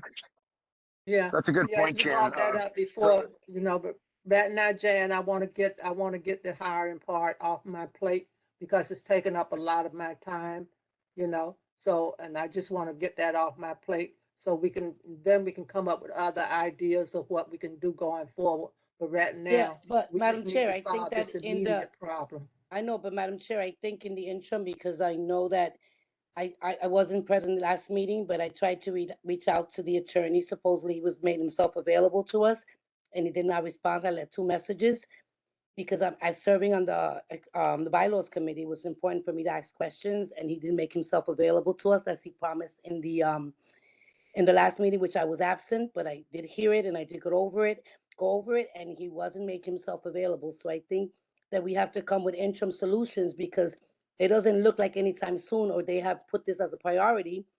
And this is very, time is, of the essence, it's very time sensitive. I think that we should be looking at other options as well. Right now, Sonia, we got the steps that we need to follow. So I just want to follow these steps and get that into the works and then figure out what our next step is. Okay. I think we should be able to multitask. I think if there's a possibility of getting some interns to help, that would be great. They will have to be trained. They will have to be trained. Who's going to train? Stop it. Let's not be negative. Well- They'll have to be trained, but somebody can do it. Figure it out. We don't need to discuss. No. What, Maria? I said we can't be negative. They'll have to be trained, so they'll be trained. Yeah. I don't have a problem with that. I mean, if we came in, we'd have to be trained. We don't know what we're doing. So if we And can we get haven't somebody- done that yet, so let's do training. Okay. We That's we true. don't know We're what we're talking doing about with what needs respect to to happen what with has them. to be done in the office. It's not so easy. Joanna has, I mean, let's face it, what Joanna knows, her knowledge is really quite exceptional.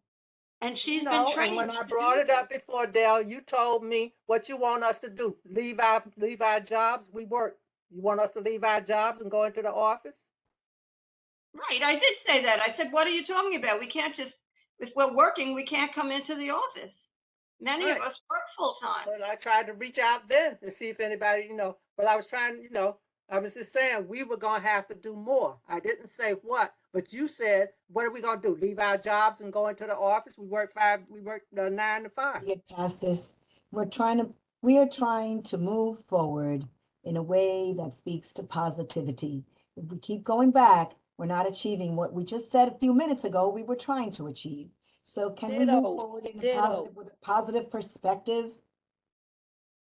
So my point is, if it's possible to get interns and train them, that may be a lot more economical than having various members from the community board come in an hour here, an hour there, and then Joanna would probably be spending more time trying to train us than if Jan she said had a she was couple. gonna look I don't know into if it's possible, but if it's possible to get interns, I think that's something worth looking at. Jan said she was gonna look into it. Jan, you said we was gonna have a conversation. You was gonna look into it, right? I think it's time to say goodnight. I'd move to adjourn. Okay. Second. Thank you, Second that. everybody. Good night. Have a good evening. Be safe. Be sound. Be Good happy. night. Good night, all. Night. Good Good night. night. Good night, John Boy. Good night. Night. Good night.